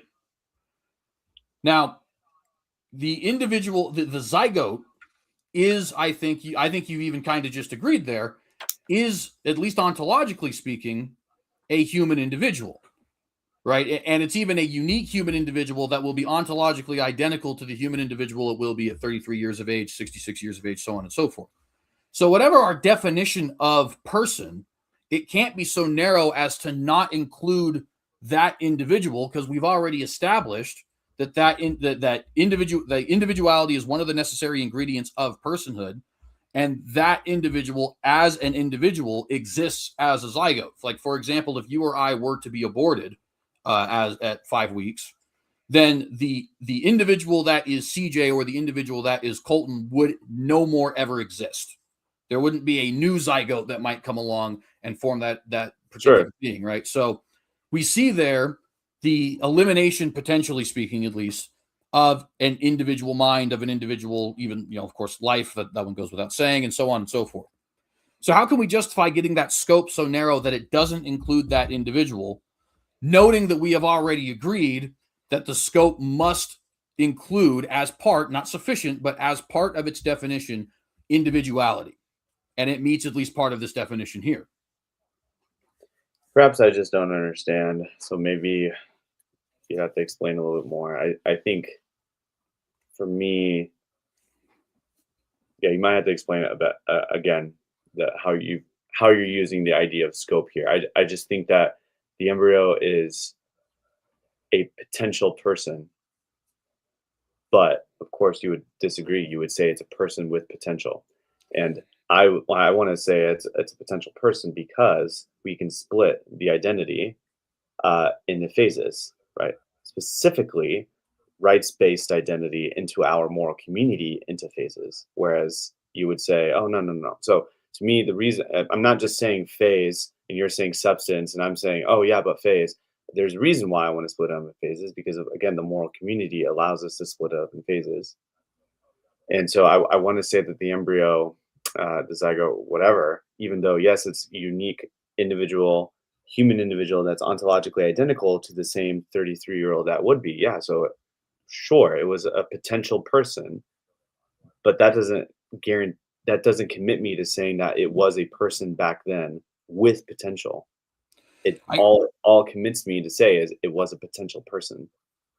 I guess the issue that I'm finding here with that is, it seems to me like the narrowing of the scope of the word person here in this regard is essentially inconsistent, right? Because we have agreement that it's a human, we have agreement that it is a individual, we have an agreement that it is in some sense a unique ontological identity, even if not fully realized. But even though all those things are necessary ingredients for personhood, we're zeroing in the definition of person in such a way that this individual that meets all of these different requirements of personhood on both of our views is nevertheless not considered to be a person on the basis of as yet unrealized potentiality. Also because they're not part of the moral community. Why aren't they part of the moral community? Because they don't have brain activity. So that's a point I'll pause on in just a moment, just because I think moral community I want to address more fully in a moment. I think that how do I want to word this? Because I want to make sure we don't end up just kind of going back and forth, right, on the same thing. But I think that there's something to be said for that being, well, here, let me put it this way. Actually, I think this is a great way to put it. So, it is widely reported in medical journals that human babies do not attain a full level of self-consciousness until, some people say a year, some people say as long as 4 years. And there's different levels of dispute in that regard, right? Now, the comparison that individuals will often give to the sapience of a human child who's about 6 months old is often is measured in terms of animals, right? So, for example, one of the ones I've heard is a 2-year-old child and a fully grown border collie have a similar level of sapience in terms of what they're capable of doing, right? Sure. Now, we would agree, probably, I think, that the human, and if we don't, of course, correct me, right? That the human child there is not to be equal in terms of its standing in our moral community to the dog on the grounds of its potentiality, right? In other words, left to natural devices, that human is going to grow into a fully sapient individual who participates in the moral community fully. Would you agree? I would not quite. I would say we don't relate that child to the same kind of border collie, even though they have the same sapience, because they are a person in our community, whereas the dog is not. So Yes, it what has would you, potential, sure, but it is a person first with potential. It has become a person with potential. So I guess this gets to another interesting question then. What is, because if it's not if it's not fully realized sapience that you're getting at and looking at brain activity, what exactly are, and it's also not identity. We've established that also. It's not ontological identity. What exactly is the relevance of brain activity? The brain activity is because that's when it enters the moral community. But So I it guess what I'm allows, asking is why though? because of the symmetry argument, we exit the moral community through brain death, and that's irreversible. That's why I don't want to use something like a heartbeat. Some other philosophers, like in the 60s and 70s, when the abortion debate was starting to come up, they started using heartbeat symmetry. But you can clearly die because your heart stops beating, but then you can resuscitate it, and now you're alive again. That's Yeah, not the whole really point of CPR, right? right, exactly, right. And the medicine back then was kind of, um, to use your words, kind of nebulous, right? It was kind of still being discovered, and then they're like, oh, I guess this. So they had to kind of pivot, right? And so that's why I don't like to define even the abortion debate. I have some students that define the abortion like, well, a heartbeat, or even laws like a heartbeat law. Why are we defined as a heartbeat law? That doesn't make sense. What we should define it as, because you can die literally, like you can take a person's heart out and replace it with a new heart, and they're still alive, right? Mm. It's really, since the brain is the vital function that controls all the other organs, including the heart, the failure to have activity in the brain, and we know scientifically and biologically that that is irreversible, that would entail a good sense of symmetry that when I fail to have brain activity, I exit the moral community as a person. I'm no longer a person. So that means symmetrically, when I have brain activity, even the smallest brain activity, the smallest electricity in there, you're now a person, and we can test it, EEG test. That is when you enter that moral community. And of course, we're the moral community of human Homo sapiens. So I got an interesting question here. This is a thought experiment, but I think it demonstrates why we might Does not that, be able to use this image. Say again. does that have to do with the brain? Did the It brain does. transfer? Yeah, okay. Well, You- not necessarily brain transfer. It's actually more grounded in concepts of like the miraculous, okay, right? let's go for it. So as Christians, we would of course affirm the story of Lazarus, right? Sure. Now, Lazarus is a unique version of resurrection because while we believe in a generalized resurrection for all, he does not actually have any form of a glorified body or anything like that. He's just Yep. resurrected back to regular life and went on to die again, right? Now, do you think it would be fair to say that Lazarus was the same person that he was before he had died? Bearing in mind that he had been dead for 2 days, so he clearly would have lost all brain activity. I Yeah. understand this is miraculous, but I am making a point here. So just, do you think it'd be fair to say he was the same person? Yes. So doesn't that demonstrate, at least in theory, that brain activity, while it could be the total cessation of a person's biological existence, it may not be the total cessation of a person's personal existence? Sure, but my argument is that biologically you enter biologically the moral community via brain activity, and you exit biologically the moral community uh, via brain deactivity. You can Right. enter and exit miraculously if you want. You would just be the same person. But I think that's a totally fair point, right? I think the point I'm getting at, though, is what the miracle demonstrates there is that entering biologically and entering personally cannot be considered one and the same thing. Because it's at least theoretically possible, given miracles, no doubt. Obviously, we're not going to do this in a laboratory or I mean, maybe we can. Medical technology probably seems like magic to somebody 1,000 years ago, but I tend to doubt it. We're not going to probably wake up people who are legitimately brain dead anytime soon, at least, right? okay, But at the very least, the miracle does show us that the personality, the personhood, if you will, actually is separated from the biological existence in such a, and this becomes an even bigger problem if you're a substance dualist, which I don't know if you are or not.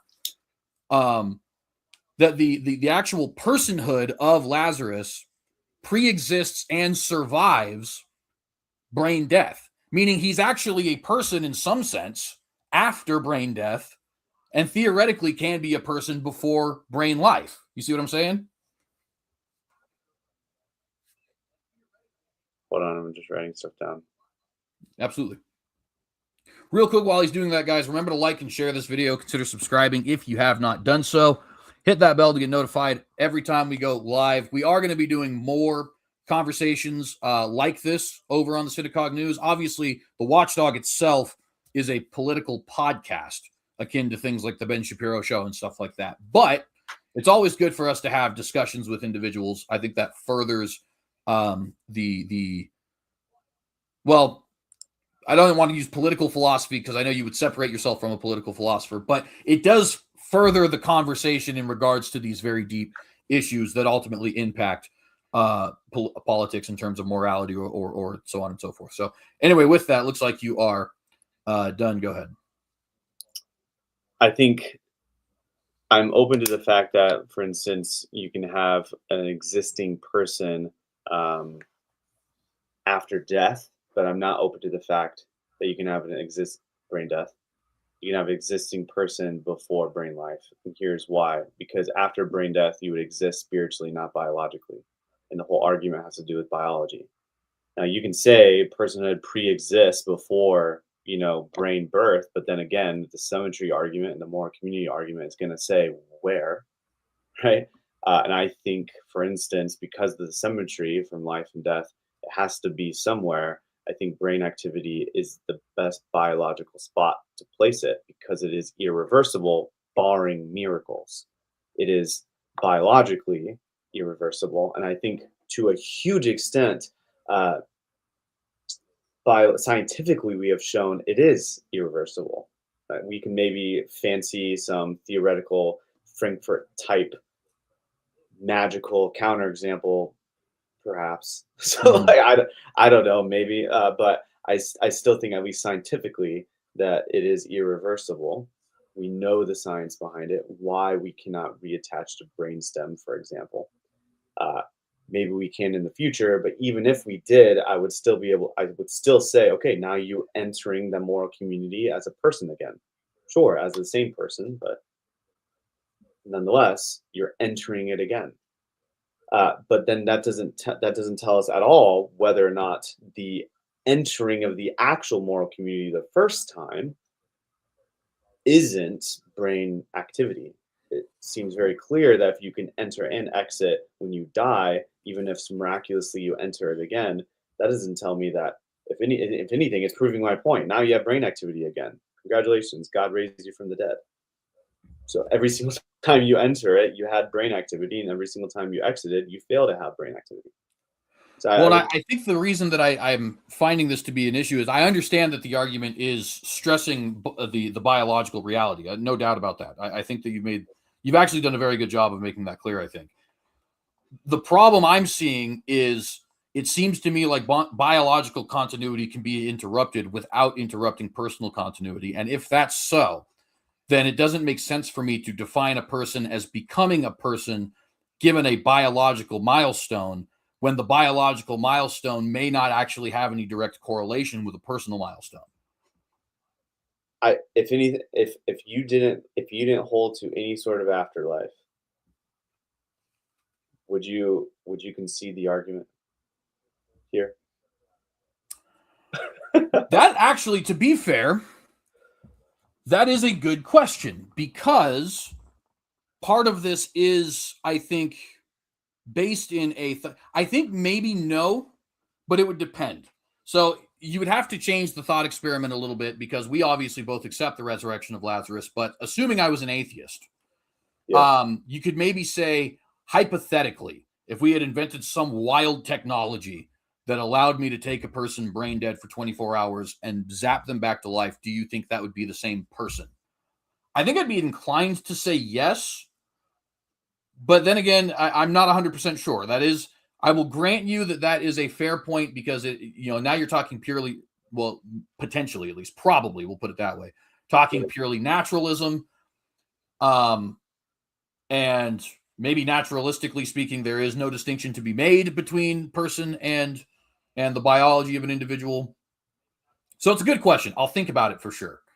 I don't have a straight answer right now, but I think I'd be inclined to say no. I would say that we are, again, there's different echelons of communities. And so perhaps there is a spiritual community that we all reside as humans towards. Right? Every single human being ever existing on this earth, ever has existed, ever will exist, is existing right now. We are all part of that moral community, and I think we'll all be judged. Like, people believe we'll all be judged according to our deeds and so forth. So in that case, if there is an afterlife, which both of us would agree that there is, okay, then sure, right? There is a different moral, but that doesn't provide an illegitimacy towards the same moral community I'm positing here, from brain birth to brain death. I don't see how it does. Do you at least see how it creates the discontinuity between biological milestone and personal milestone? Like, if interrupting the biological timeline does not, in fact, create a cessation of the person, doesn't that at the very least give us reason to suggest that they cannot be equated with each other? It's a cessation of that person within that moral community, but you are always part of the same moral community spiritually, regardless of whether or not you're elect or non-elect. So I don't quite see how it would, I don't know, defeat what I'm trying to say here. Defeat All right. So with that, I think that we've probably gotten both of those points out fairly clearly. I don't want to leave the what is a person subject quite yet, because I do have another argument here that I think is important to consider. Actually, I have a couple, if you don't mind, of course, because obviously. So the first one I wanted to point out here, so we already went through this idea of personhood as an essential characteristic of human life, and on the flip side, went through the idea of brain activity allowing one to biologically enter into the moral community. So it gives us a good framework for a couple of these further questions. So, left to its natural devices, all humans will attain not only full sapience, rationality, self-awareness, things of that nature, right?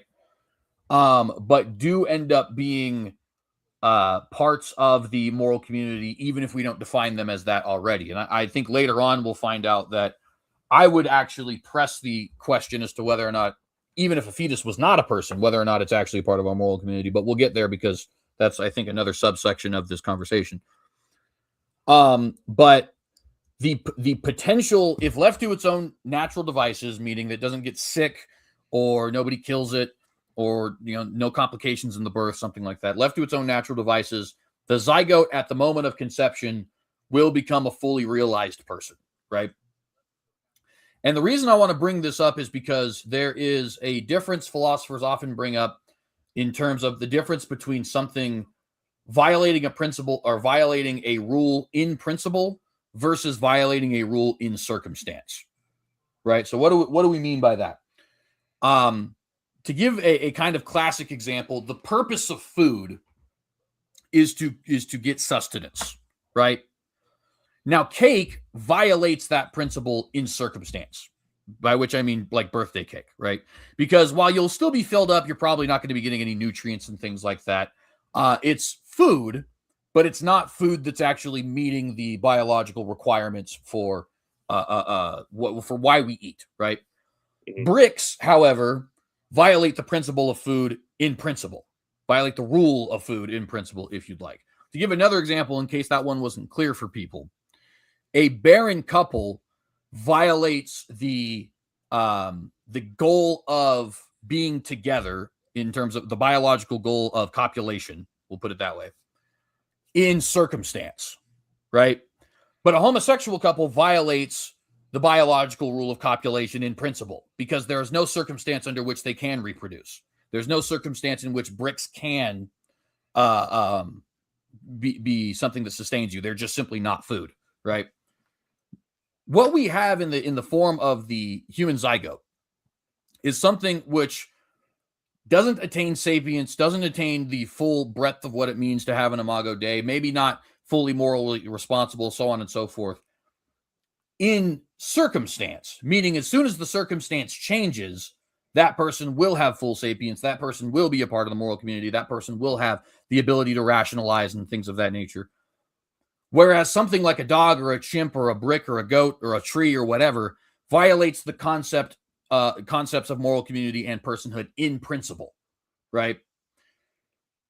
Now, that distinction, I think, allows us to make sense of why somebody who can't fully participate in our moral community is nevertheless considered a person, at least by most individuals. For example, a comatose person, a severely mentally ill person, a person who is on life support, a person who has brain damage, so on and so forth.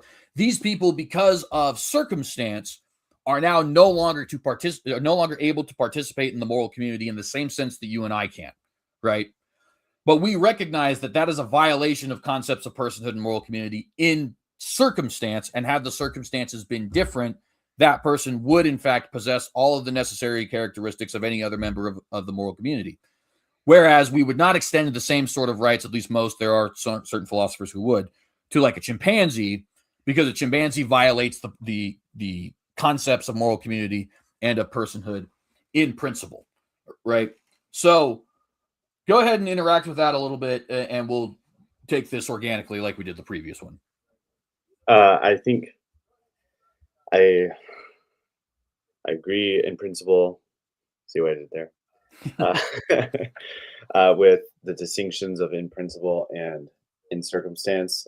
I'll throw another philosophical term from Aristotle, active potentiality. I agree that the zygote left unencumbered with a certain suitable design environment, similar to like Plantinga's proper functioning, right? It's a certain environment, it will naturally function as and develop rather into a fully rational, self-conscious human being, human person.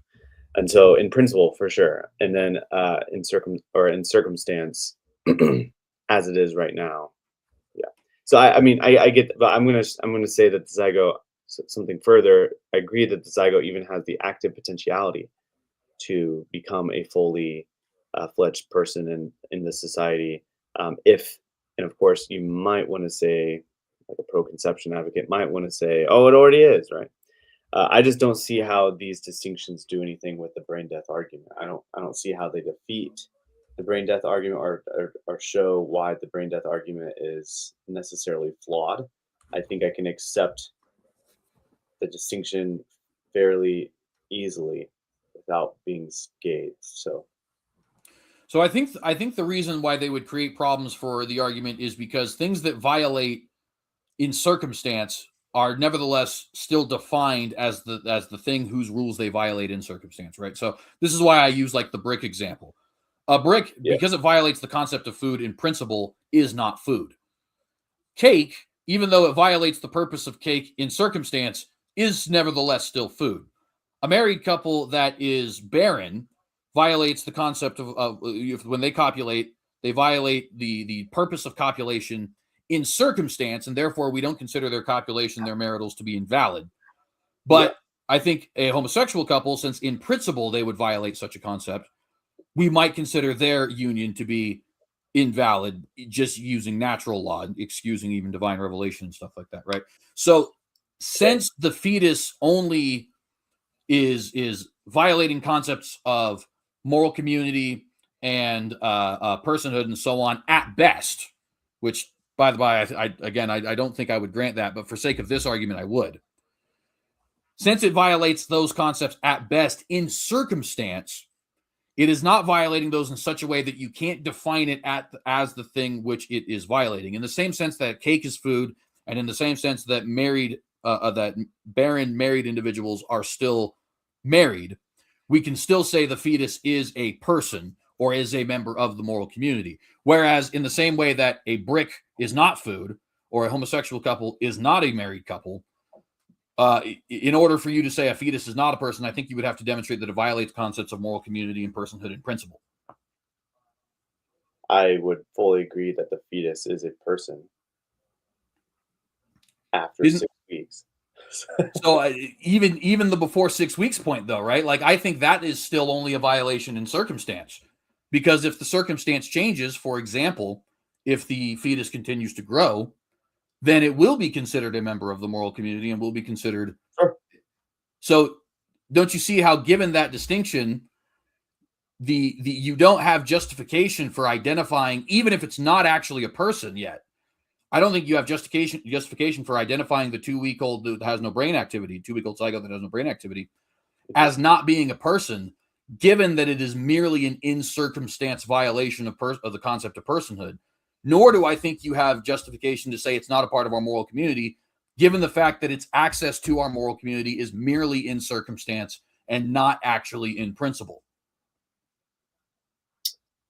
No, I would fall back on the idea of it still has active potentiality. It's a person, or sorry, it's a potential person, but I still fail to see why any of that matters. Like, why, even if it's like, I can grant that fully develop, like uncovered, developed, it will develop into a person. And so I guess in circumstance, right? And then I just don't see how that would matter at all based on brain symmetry. Well, because like I said, if it is merely an in circumstance violation, then it is not you're not justified in saying it is not defined as that whatever particular thing we happen to be talking about, right? This is the reason I think these marriage and food examples are such important examples. I don't know how you feel about whether or not you can actually classify. I assume that you would be against homosexual marriage, but whether or not you can actually classify it as a marriage, I don't know where you would fall on that regard. I mean, legally? Well, let's say just in a definitional sense, right? And then, sorry, go ahead. No, go. But the food example, I think, is even a better example, because the cake doesn't do for you what food does. It violates the principles of eating in order to attain nutrients. But it is nevertheless still food. It is merely an in circumstance violation. But a brick is not food. Why is it not a food? Because it violates the concept of food in principle. You see what I'm saying? So if we conclude, and I think we have to, that the zygote only violates concepts of moral community and personhood in circumstance, then we are not justified, I think, in identifying the human fetus as not a person, or else not a member of the moral community, just in the same way we are not justified in saying a barren couple is not married or a cake is not food. I don't know. I'm not convinced, but I'll have to think about it a little bit more. I'm still not. I'm not too familiar. I mean, I've heard of it, but I'm not too familiar of the in principle and in circumstance. Usually in these debates, I function using terms such as like potentiality and so forth. So maybe I'll just have to think about it a little bit more. But at this time, I don't see why it would be a problem, even if it's a violation of in circumstance, right? The zygote, like the embryo, is what you're trying to say. Yes. Yeah. Yeah. Even if it's a violation of, I think all it's saying is it's a violation of not necessarily personhood, but violation of just um, being within the moral community, but I don't know. I don't know. I would have to think about it a little more. Yeah, and to be fair, that is, obviously fair if it's an argument you haven't heard before. I would point you in the direction of natural law theorists because that is where I've got these distinctions in the first place. So, obviously, most famously Thomas Aquinas, but various other individuals besides. One way I think that we could kind of loop this back around to our previous conversation is that a good way to think about it is does the lack of meeting certain qualifications render this thing ontologically a different thing, or is it still ontologically the same thing? Like, is an acorn ontologically one and the same as an oak tree, even if it is not an oak tree? And I think the answer is actually, yeah, of course it is. Yeah. But obviously a plum tree is ontologically not an oak tree, or a plum seed rather is ontologically not an oak tree. So that's kind of the idea that that grounds it. But I don't think we'll be able to go, if it's not an argument that you're familiar with quite yet, I don't know if we'd be able to go any further. So we might just want to like pin that for a next time kind of thing. Sure. Let's see. Is there another one I wanted to get here? Yes, there is one more, and then we'll jump to discussing moral communities more in depth. Because given the two things we've discussed so far, I believe I presented a good case for all humans being persons, and I'm sure you believe you presented a good case for the brain death symmetry argument. Also, we kind of even agreed to an extent, although not a full extent. I think you still push back on how vague I think the concept of personhood is, but agreed at least to some extent that the legality question might be at least somewhat vague. Doesn't it behoove us, because we're not talking about like the possibility of losing lots of money, right? Yeah, sure, I have minus 1,000 odds on this bet, which by the way would be a terrible bet. I don't know why you're taking that. You make like $5 on a $500 bet. But anyway, I probably did that math wrong, but it doesn't matter. What we're talking about is potential murder, right? At least if my side ends up being correct, that's what we're talking about. So wouldn't it be fair for us, and in fact, wouldn't it be prudent of us to err on the side of caution unless we could demonstrate definitively this is what a person is and this is when personhood begins? Only if we have no evidence to the contrary. What do you mean by that? Because I think the fact that we have certain arguments such as the ones I've made today would be evidence to the contrary. I guess defeaters, proving otherwise. It's a better word for it. I think that I've never been a fan of cautionary arguments. I think that morally speaking, if I have evidence for that it's not necessarily murder to eliminate like an embryo or to discard an embryo, and if I have good philosophical evidence for it, and if I'm not convinced by any of the other arguments and defeaters for that argument, let's say, then I don't necessarily need to still be cautious for it. Me assessing the arguments is being cautious. So let's use this in a form of analogy, and this will be short because I want to get to the moral community arguments.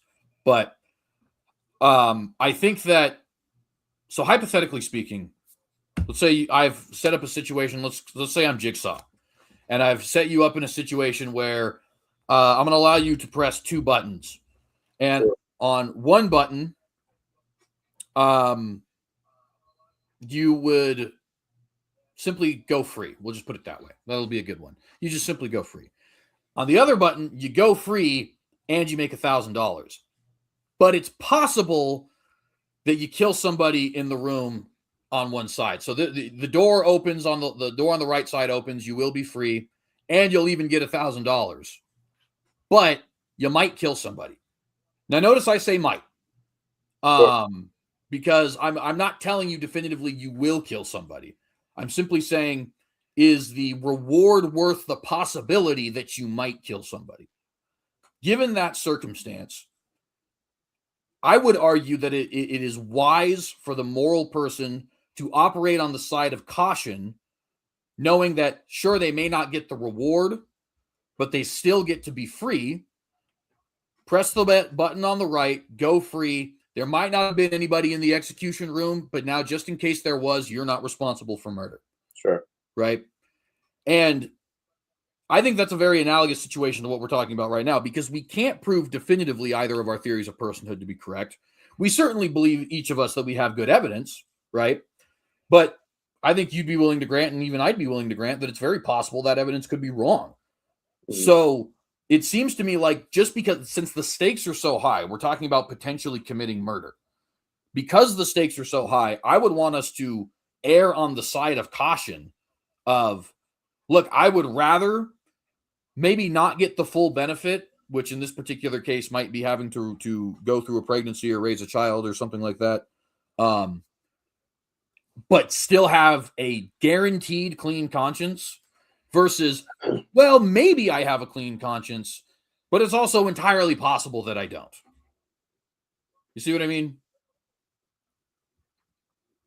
I see what you mean. What's the argument for we should err on the side of caution? Yeah, the argument is essentially, if there's even the possibility that because we can't prove either of the cases, if there's even the possibility that we're killing a human being, we should err on the side of don't do it, because you don't want to kill a human being.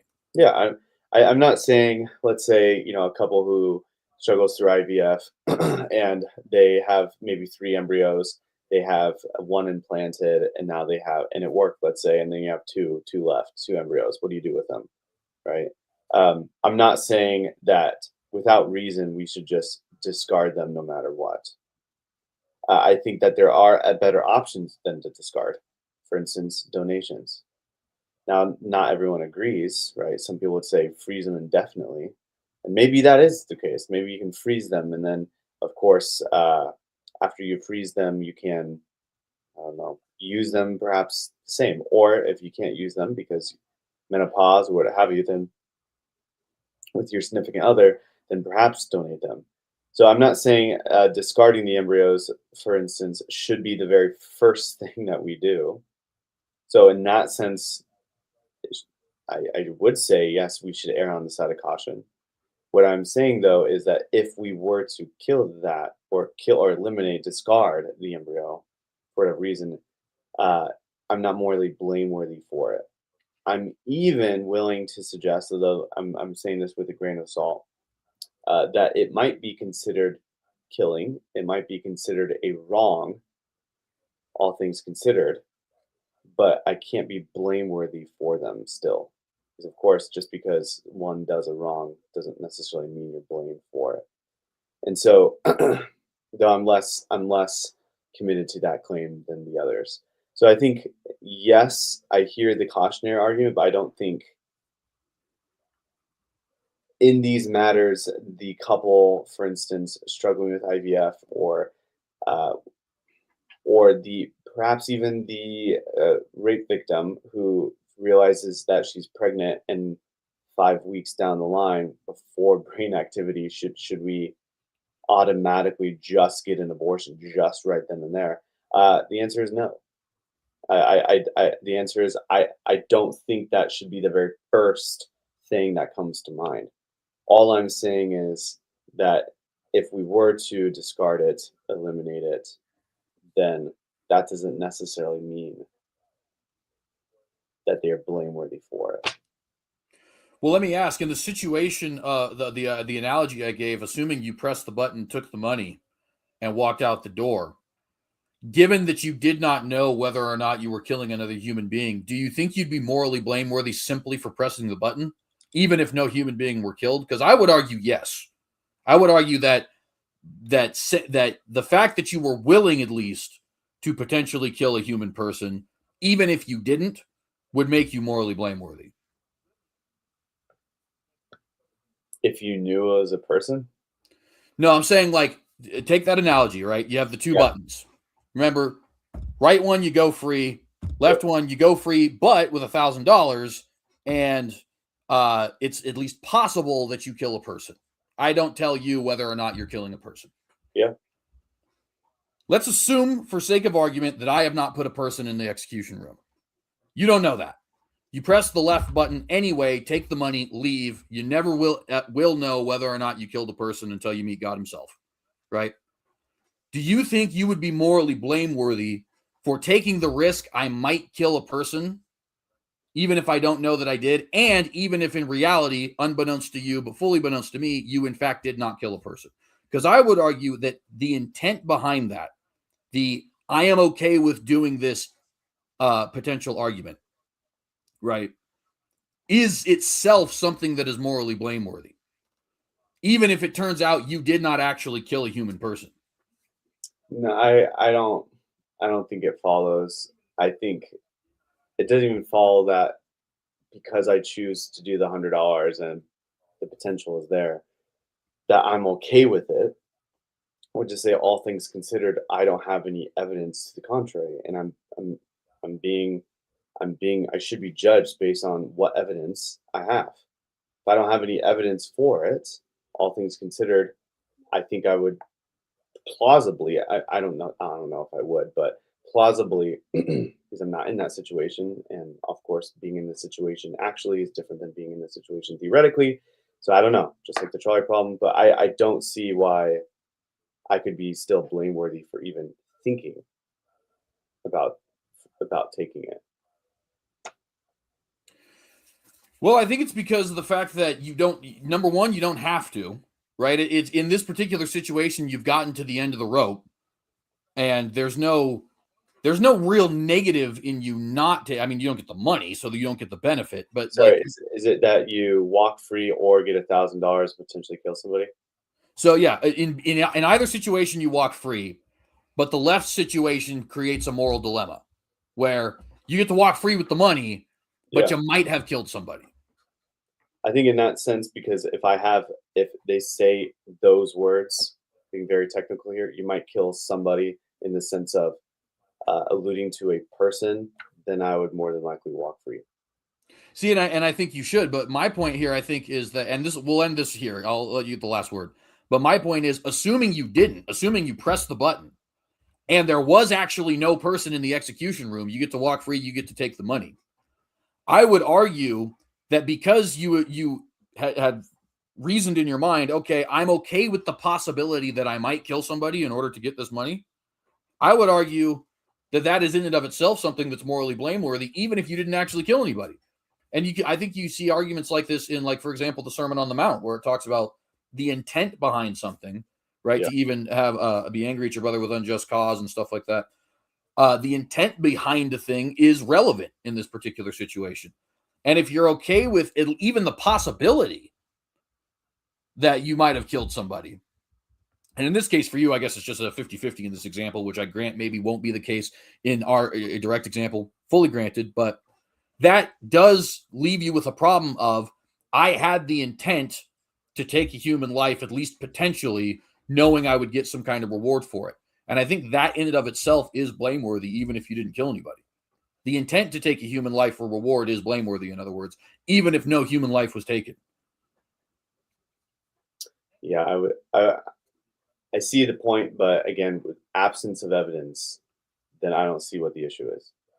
So it's I don't think we're blameworthy. I think we're blameworthy for what we actually do, and that includes perhaps the intent, but not theoretically what we would do. And also, I don't think we should just say in that scenario, "Oh, I am okay with this." Like if I took the $1,000, plausibly I wouldn't be okay with the consequence, right? Even if I had the $1,000, and even if nothing happened, and I realized, oh, okay, I didn't kill it, I might be relieved, perhaps. But if it was worded in that exact same way with a person, like the actual person, I don't think I would take it just because it was worded in that person. Now, if you said an embryo, like I think I might have a different intuition. But then again, it just goes back to because I think that persons are part of the moral community and deserving of certain rights, one of which being the right to live and the right to life, whereas embryos aren't because they aren't part of our moral community. So I think there it might be an intuition pump. I would have to think about it a little bit more. I am gonna end it with just saying, I believe that it's pumping some intuitions that do not necessarily need to be accepted. It's similar to just like the trolley problem, or it's similar to just like the violinist argument. I mean, even though problems have, these dilemmas have ad nauseum many common responses to them, the fact is they intuitively pump intuitions and not necessarily in good faith. So I think I would chalk this example up to something similar. Brief pause, friends. If you like this video, we're not done yet. I just want to give a little channel housekeeping. If you like this video, please remember to like and share the video. Consider subscribing to the channel if you have not done so, and hit that bell every time that we go live. You are still available, I presume? Yes? Okay. So our next subject here then is defining a moral community and essential characteristics. This, I think, is another vital part of these arguments. And there are a couple of reasons why I think this is a vital part of the argument. So for one, I think we have a different understanding of what exactly constitutes being a member of the moral community.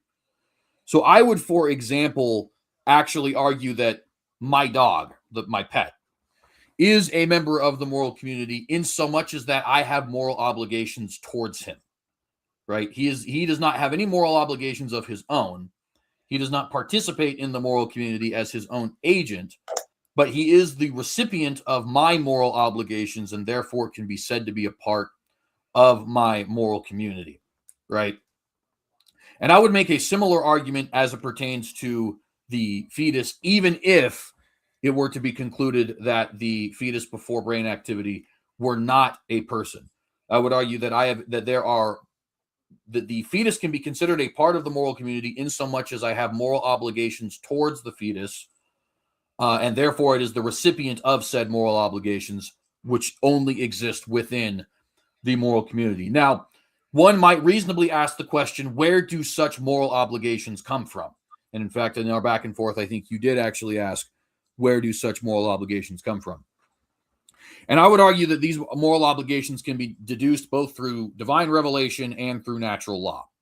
So, for example, both divine revelation and natural law demand of us a level of stewardship and care for our own posterity, right?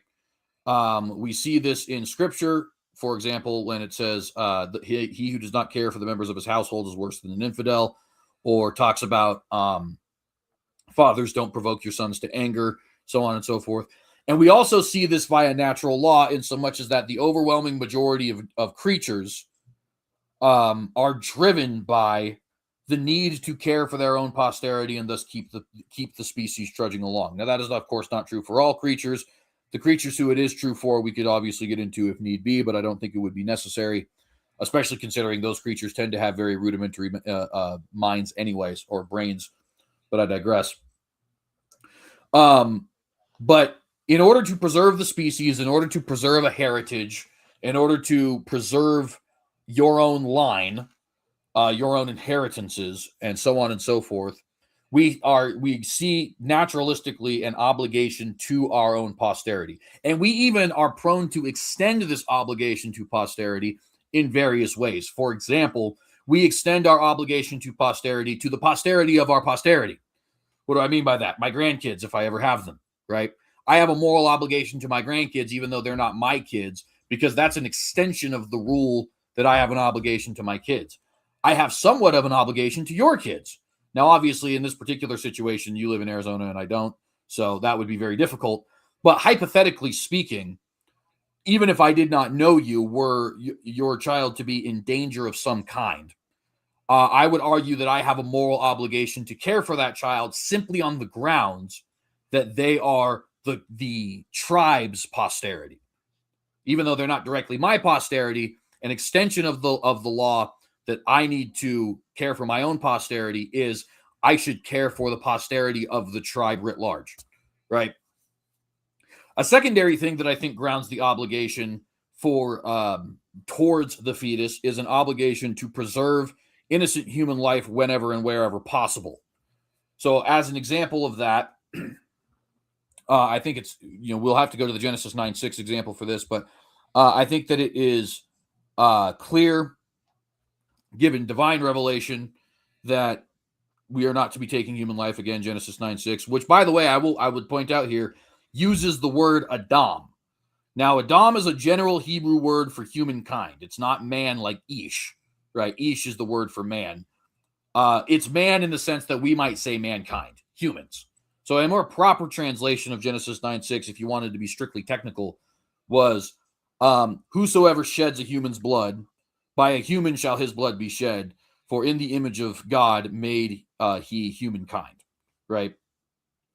So there we see, again, a divine revelation instance of this, but we also see, I think, a natural law instance of why we should be wanting to preserve human life. The preservation of human life is ultimately good for the tribe, is ultimately good for the species, is ultimately good for our own safety, in so much as when we agree to protect the lives, or to at least respect the lives of our neighbors, the same is typically reciprocated in us in the form of a society, to us rather, in the form of a society. So there we have a secondary obligation, I think, to care for the fetus, in so much as that it has been clearly identified as a human life. And we could get into other ones as well, but because of the fact that that is two pretty beefy explanations, each with its own double prong of divine revelation and natural law, I want to go ahead and stop there and give you a little bit of time to comment. But to bullet point my argument for the audience, I think we can have, I think non-participatory members of the moral community can nevertheless be considered members of the moral community, in so much as they are the recipients of our moral obligation, which moral obligation only exists in a moral community. And I would say we do have such an obligation to the fetus, both on the grounds of divine revelation and on the grounds of natural law, both of which reveal to us a necessity to preserve human life and a necessity to preserve our own posterity.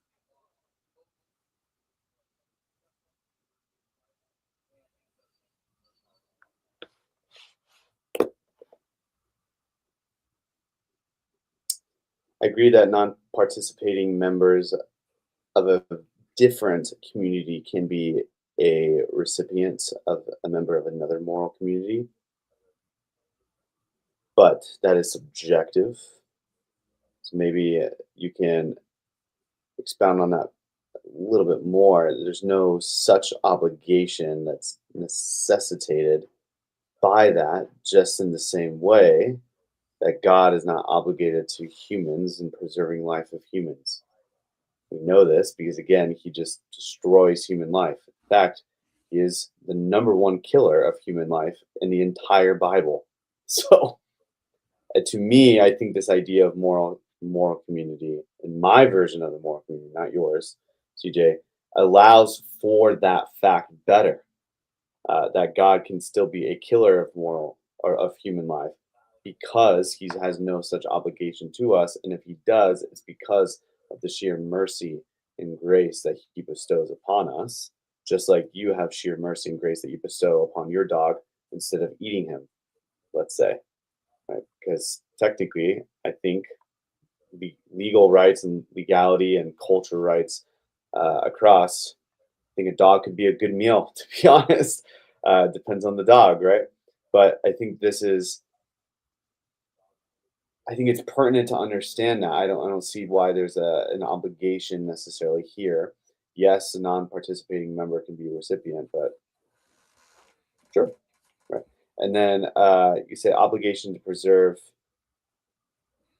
fetus, to preserve because of natural or divine revelation and natural law and progeny. God doesn't.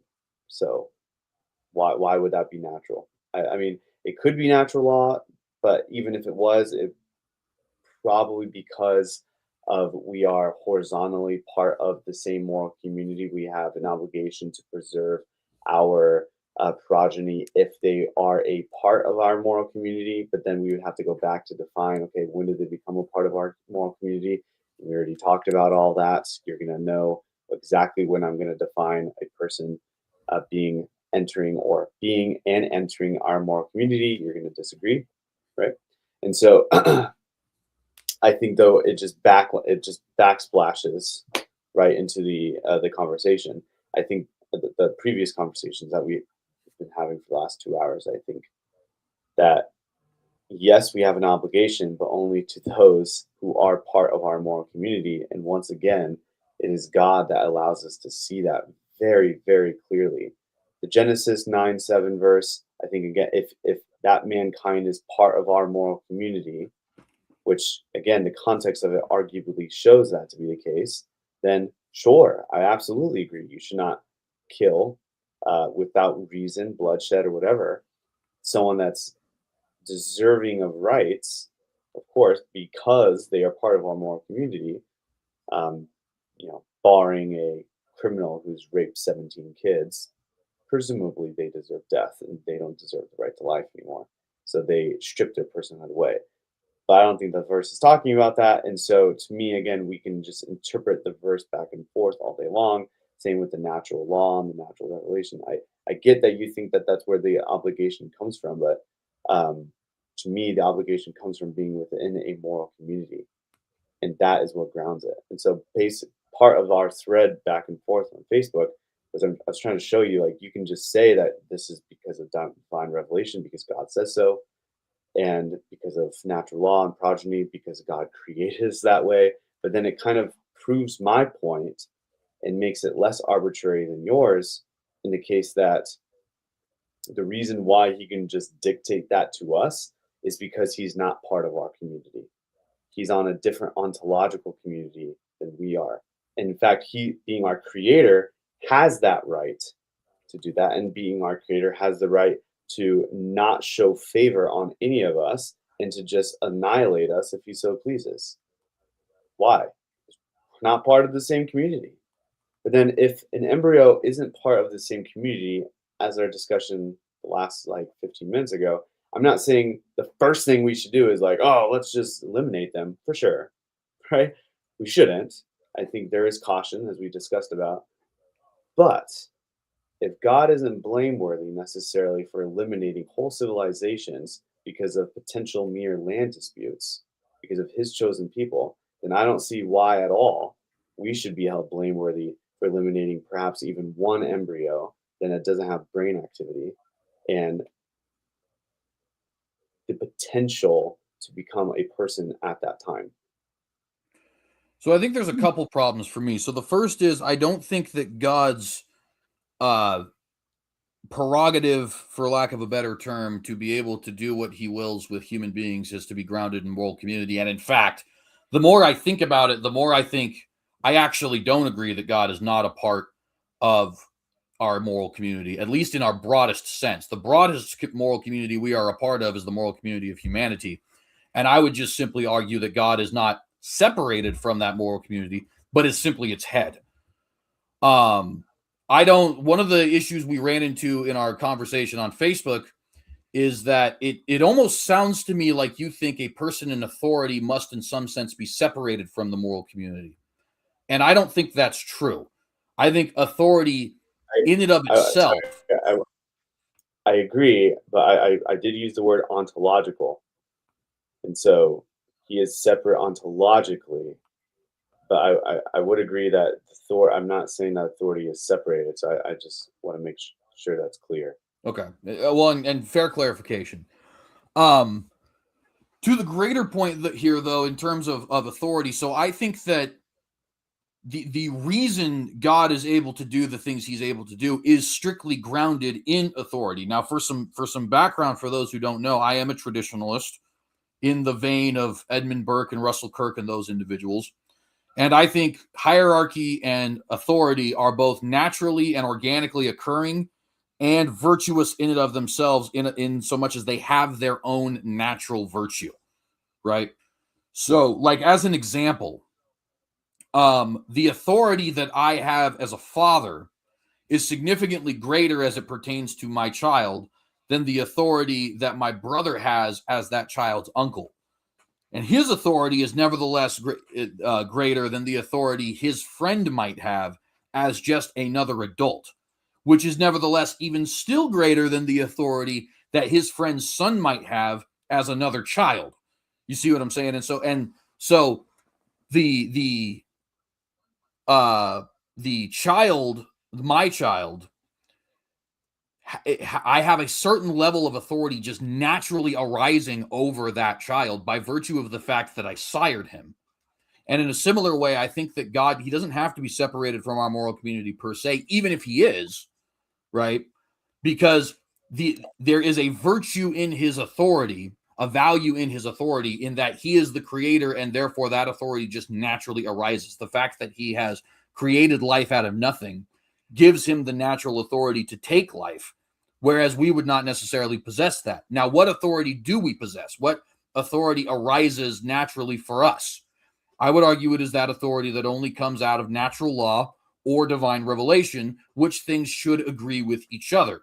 And the reason that I think this moral community argument is so potent is because if it can be demonstrated that already established natural and divine law has a natural logical conclusion that leads to a necessity to protect the fetus, then it also must be concluded that the fetus, in fact, is a part of our moral community. So, for example, take that position of caring for one's own posterity. I think it is indisputable, and I'd be surprised if you disagreed, that both natural law and divine law agree that we have an obligation to protect our own posterity. But if that's true, the fetus is our posterity, regardless of if it's 24 hours old, 24 days old, or 24 years old out of the womb, right? That obligation naturally extends into an obligation towards the fetus pre-brain activity, because the fetus pre-brain activity is still my posterity, regardless of whether or not we classify it as a person. But if I have an obligation towards the fetus, then the fetus is a part of my moral community, because moral obligations only exist within moral communities. I don't have a moral obligation towards somebody who is not a part of my moral community, right? At least I don't think you can make an argument that I have a moral obligation to somebody who is not a part of my moral community. I am open to the possibility that I can be convinced otherwise. It wouldn't necessarily impact this argument. It would just simply mean that the natural extension of both natural and divine law means that I might have to care for somebody not part of my moral community. But setting that possibility aside, I think it is a natural extension of the law. I must protect my own posterity, to say, therefore, I must protect my own zygote, because that zygote is definitionally my own posterity. I'm kind of shocked you would think that God is somehow part of our community if he doesn't have any obligation to humankind. And if he does, it's purely based off of his divine will and gracious favor. And that is it. And so, because of that, I think he's our authority, sure, because he's our creator. And in virtue of being our creator, he isn't part of our moral community. And so, and I personally, I don't even think we can say he is moral. I don't think it makes sense to say God is moral.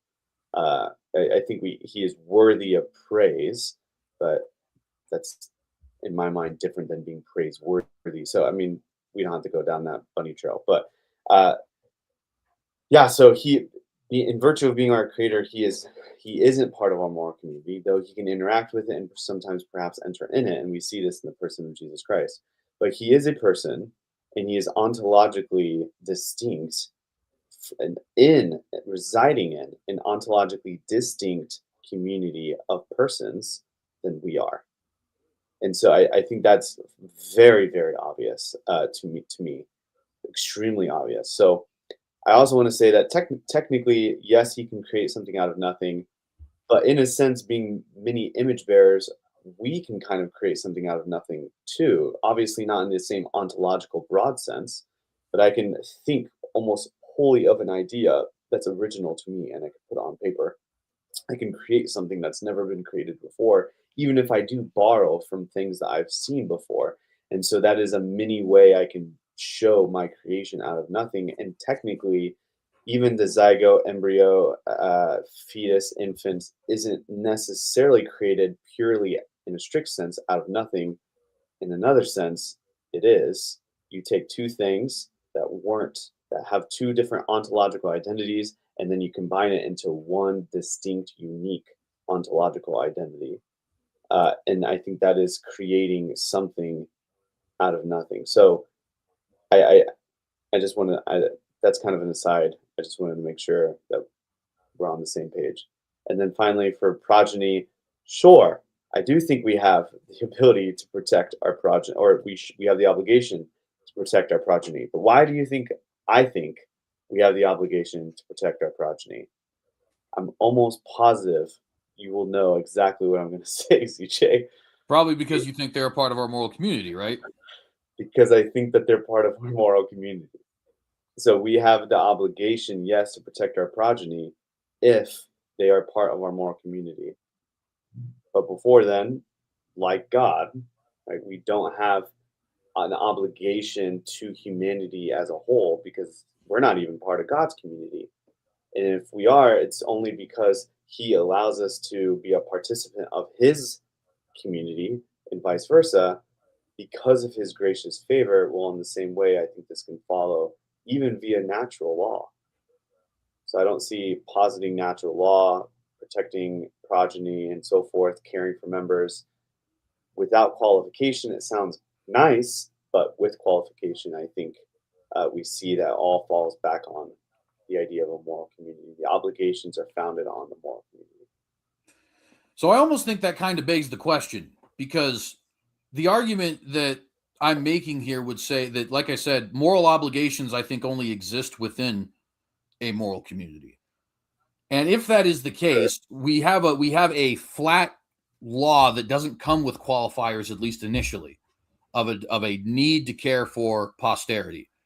And it is a law that, like I said, I think can be what's the word I'm trying to say here? One can find this law both in, it's the same law, but both in natural law. In other words, you can reason your way to this, and in divine law. In other words, God has just flatly said as much, right?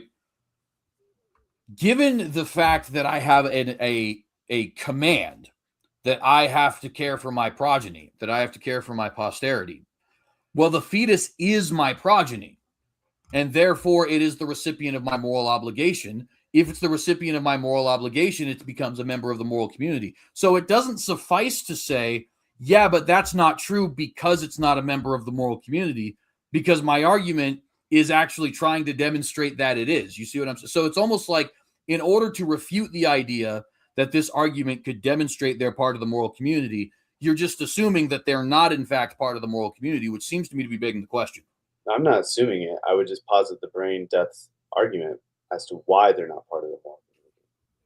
Right, but wouldn't you? Not necessarily without reason. Well, I don't think let me be clear here. When I say begging the question here, it's not that I'm saying you're doing this without reason. It's that I'm saying you're assuming the conclusion, right? Because the point of this argument is to demonstrate that even if not a person, let's just grant your brain activity argument. Even if the fetus is not a person, it's still my progeny. My progeny is what I have moral obligation to. Moral obligation only exists in a moral community. Ergo, I have a moral. My progeny is necessarily a part of the moral community, even if it's not a person. You see what I'm saying? So to respond to that by saying, yes, but being that it's not a person, it's not part of our moral community, seems to me to assume the very thing I'm trying to prove, which is that it's not part of our moral community. Yeah, I don't see how that follows.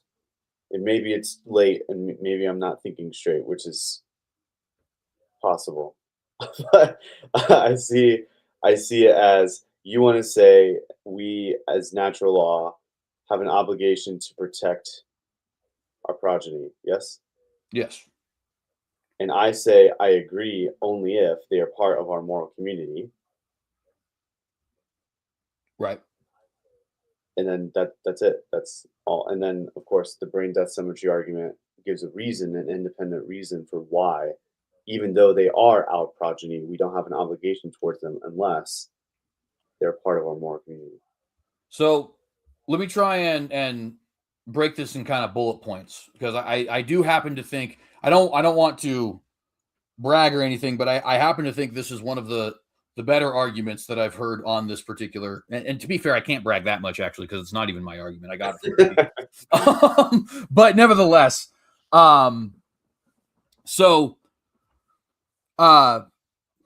you are making the argument that because the fetus is not a person before brain activity, it is not a part of our moral community, right? Yes. So what I am doing is making an argument that something that is not a person can nevertheless be considered part of the moral community. The argument there lies in certain laws which may be deduced both through reason and through divine revelation. If the response to those arguments is simply yes, but they're not part of the moral community, and so I think they only go so far as demonstrating we must care for our progeny within the moral community, that it seems to me that assumes the conclusion, which is that those beyond 6 or those before 6 weeks are not part of the moral community. The very thing I'm trying to argue is that this demonstrates even if they're not persons, they can still be a part of the moral community. I think dialectically, it depends on where we start. So if we start with the brain death symmetry argument, and then you posit and say, yeah, but natural law theory, but we both agree that in order to be a recipient of moral obligations, you have to be part of that community. Then I think if anything, we're just going to be at a stalemate. Like it's just that I don't think anyone's question begging. I just think that there are genuine philosophical stalemates, right? Where you say person X says A, but person Y says B, and person A and B or propositions A and B are necessarily antithetical to each other, and you've run out and you have arguments for A and you have arguments for B, but then you just okay, there's no more room to I don't know, progress. I think that's probably where we're at, but I don't see how that's necessarily question begging. And how I see question begging is not necessarily assuming the conclusion, although it could mean that. I mean, giving the conclusion without independent or contrastive reason. And so I've given a reason why I think that progeny, a thing can be our progeny without being a person.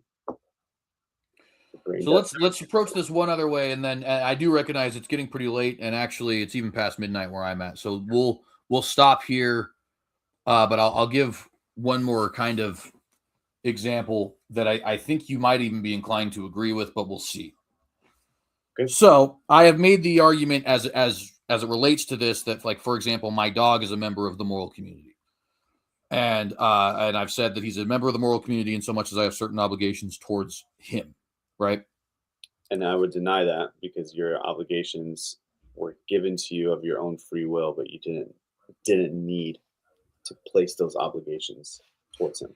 Right, exactly. So let's go ahead and see if I can demonstrate that through a series of arguments, right?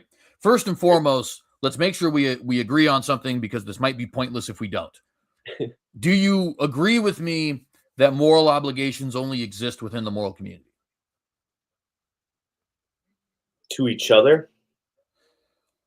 Towards creatures, we might say, because, like, as an example, like I think you don't have, based on natural law, you don't have an obligation towards the same member of the same echelon community,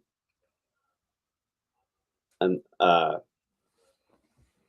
unless you're part of the same community. So you don't have an obligation to the same member unless you're part of the same moral community. okay, so but would you say if I do have an obligation towards someone or even something, that thing or person must reside within the confines of my moral community? In other words, the recipient of my obligation must reside within the confines of my moral community. Would you agree with that? Horizontally, yes. Okay. But you vertically, and I think of like God, us, embryo, and then animals way at the bottom, plants maybe. Like those are vertical. moral communities, I think we can bestow an obligation to a different member of a different moral community set, but it's not required, but based on natural law. All that's required is having the same obligation horizontally within the same moral community. So this then leads to another interesting question, and actually we may not even be able to, and it's fine if we don't, because if we have a different disagreement that renders the analogy pointless, then it just renders the analogy pointless and it's fruitless to pursue it. But would you say, because I would, so I'm asking you this in the form of a question, but note that I would affirm this. Would you say that even in a vertical line, if I have moral obligations towards someone on a vertical line in a vertical moral community, that person, even if only temporarily, by virtue of being the recipient of my moral obligation, partakes in my moral community? To a certain extent, yes. Okay, so that actually, then we're actually closer on this than we might have initially thought on this particular argument. So then let's ask a question here. So societally, we have established that I have a certain moral obligation towards my dog. In other words, if I just go beat him up after this stream and somebody sees me, they're going to call the cops. They might take him away. I could very easily be charged with animal cruelty. Also, in a divine sense, we have been given certain moral obligations to our creatures. For example, God says the righteous man is kind to his beast in Proverbs, and talks about how you can't muzzle the ox in the law. Talks about how he himself cares for the beasts, like when he says that he numbers the feathers on a sparrow's head, right? So there is a sense in which divine obligation has been given to towards us, or excuse me, to us towards creatures. Divine obligation has been given to us towards creatures. Now, given that we agree, or at least I believe we've agreed, that by virtue of my extending moral obligation to another member of a vertical community, that person or thing becomes a part of my moral community, would it not follow then that my dog, given that he is my beast and according to the divine law, I am to treat him kindly, and given that my moral community in terms of its own politics has decided I am not to mistreat him, that my dog is a member of the moral community in so much as he is a recipient of my obligation?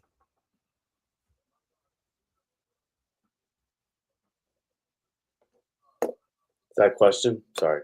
Yeah. So would it not follow that being that he is a recipient of my moral obligation, both from my society's standpoint and from God's standpoint, who says I am to be kind to my beast, would it not follow then, since we agree that moral obligation only exists within moral communities, that dog is now a member of my moral community?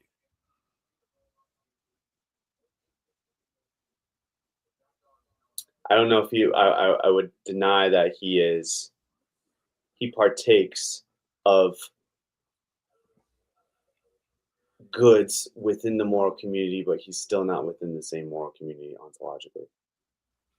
Even in the same sense that we were just talking about before, right? Like in the sense that in a vertical community, if I were to if I have obligation that extends me to another member on the vertical rung, we were saying that therefore he's the recipient of my moral obligation and exists within my moral community.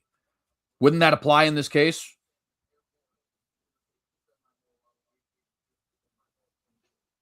I don't remember you saying exists within the same moral community.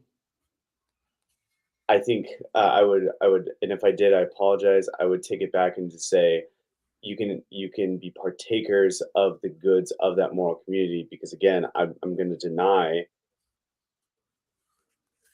that we are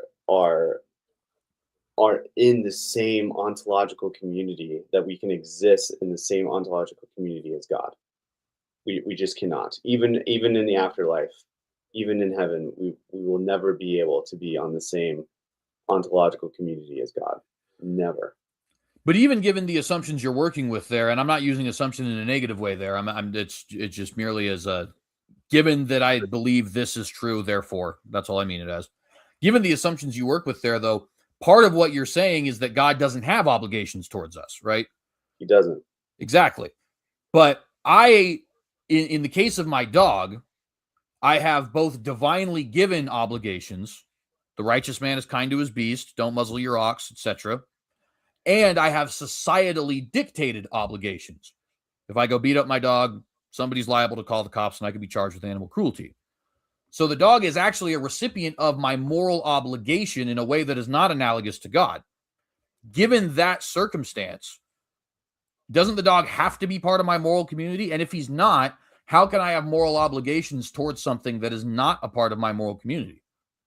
I don't think he's part of our moral community, and we can have obligations towards another vertical ontological sect of a moral community in the same way God can have obligations to us. Now, he can stop the obligation anytime.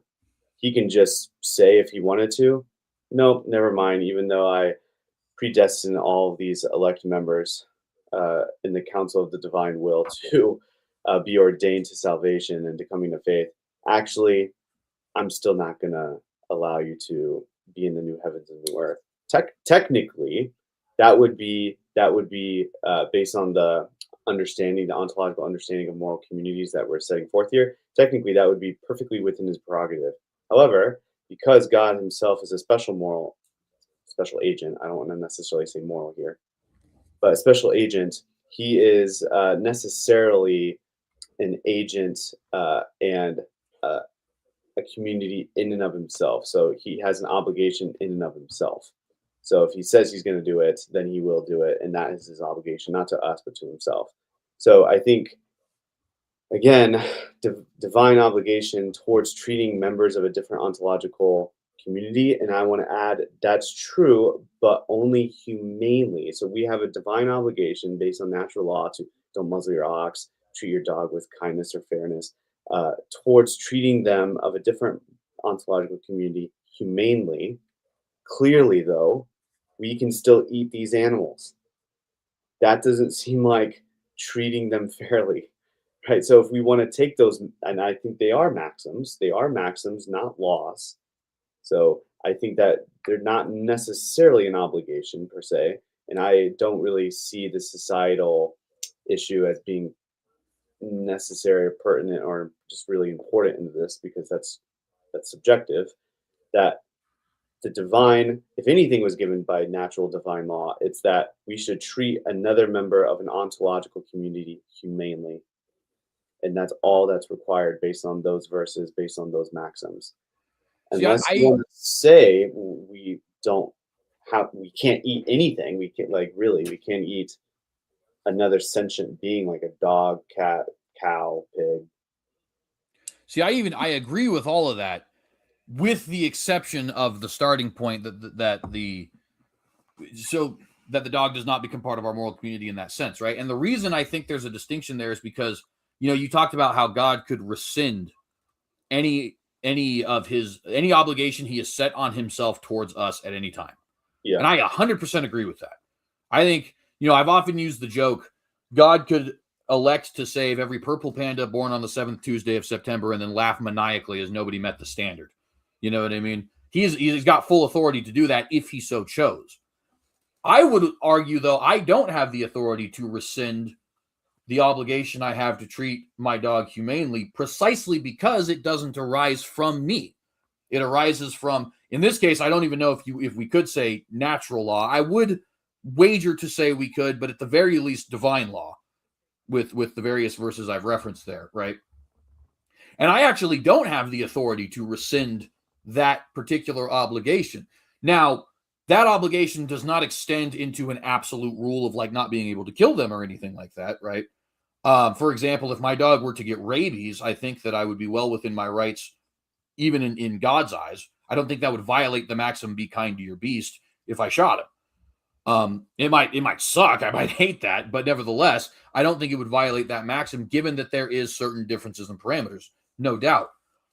But it is still, I think, true that because I have a moral obligation to that beast that does not arise from within me, but rather arises from out of God, out of the divine. He commanded it, therefore I must follow it.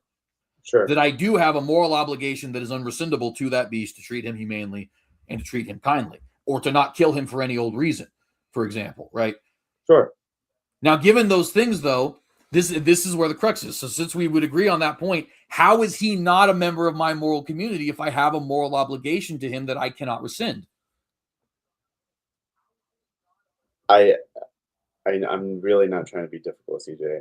I'm Oh no, it's fine. I don't see how the question's even remotely relevant.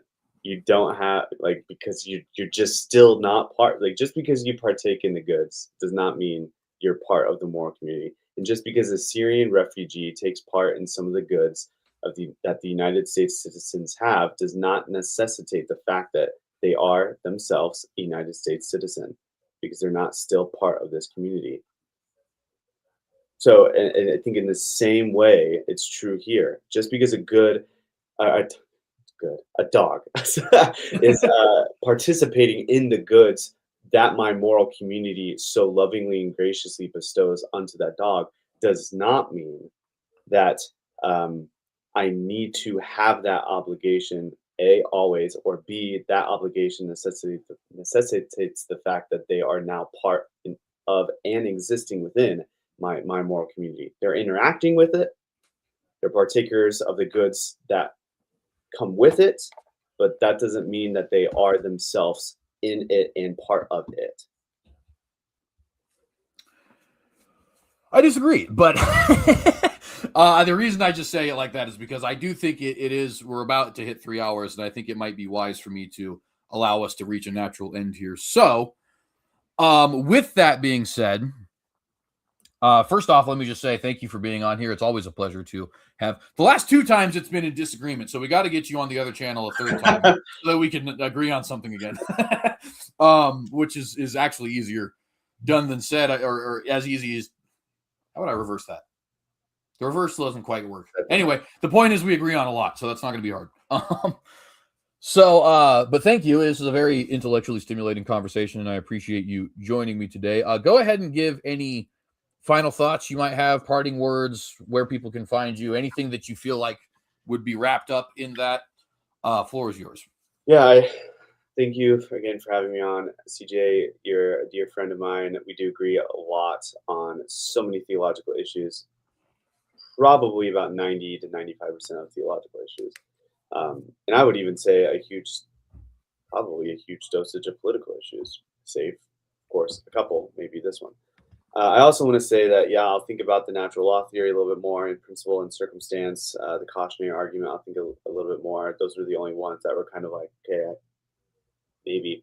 I do want to say, though, I am willing to change my position. I'm not a kind of dogmatic philosopher. CJ should know that. Right? I'm not very dogmatic, and I change my position actually quite a lot. I'm very open to the evidence. I'm really agnostic, even about my view and about CJ's view. I'm just agnostic about the whole view. I just don't see evidence for being pro-conception, and so that's why I have the current view that I have right now. I think it's a pretty good argument. I think paired with moral community, it's a really, really good argument. Though with natural law theory, it could be a viable contender. Same with the cautionary argument, which I'm actually inclined to agree with the cautionary argument a little bit more than the natural law. But that said, thank you for having me on, and appreciate it. It was a good time. Yeah, absolutely. And I will also say, so this has been, I think, a very good conversation, a very intellectually stimulating conversation. For those who may not be aware, which is going to be most of you, because I have shared this with, I don't know who's even watching this. I haven't really been reading the live chat that much. But there are a few people who watch the show from time to time who I've shared this with. But I will be working on papers to the effect of the arguments that I've been laying out.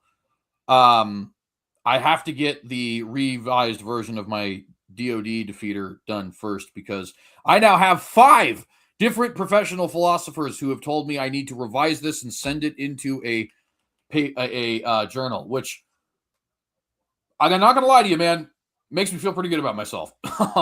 But obviously it needs to be revised, and I can't get anything else first. But I do plan on creating a various amounts of papers that are relating to this topic. So that makes what me and Colton are doing here incredibly important, because before I decide to write these and publish them, I want to stress test them against people who might disagree. I think that is a positive thing to do for any philosophical position.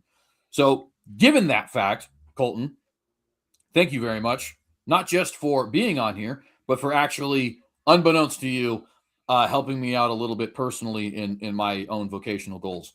I appreciate it a lot, and I hope to do it again at some point in time. Also, Eric Van Evans, I know I sent you this channel if you're watching this because this is the exact topic we decided to discuss.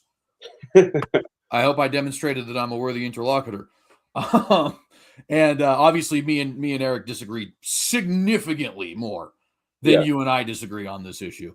That being said, I still think it'd be a very fruitful conversation, and he seems to be a fairly intelligent individual who knows what he's talking about. So, with that, friends, if you like this video, please remember to like and share the video. Of course, subscribe to the channel if you have not done so, with the bell to get notified every time we go live.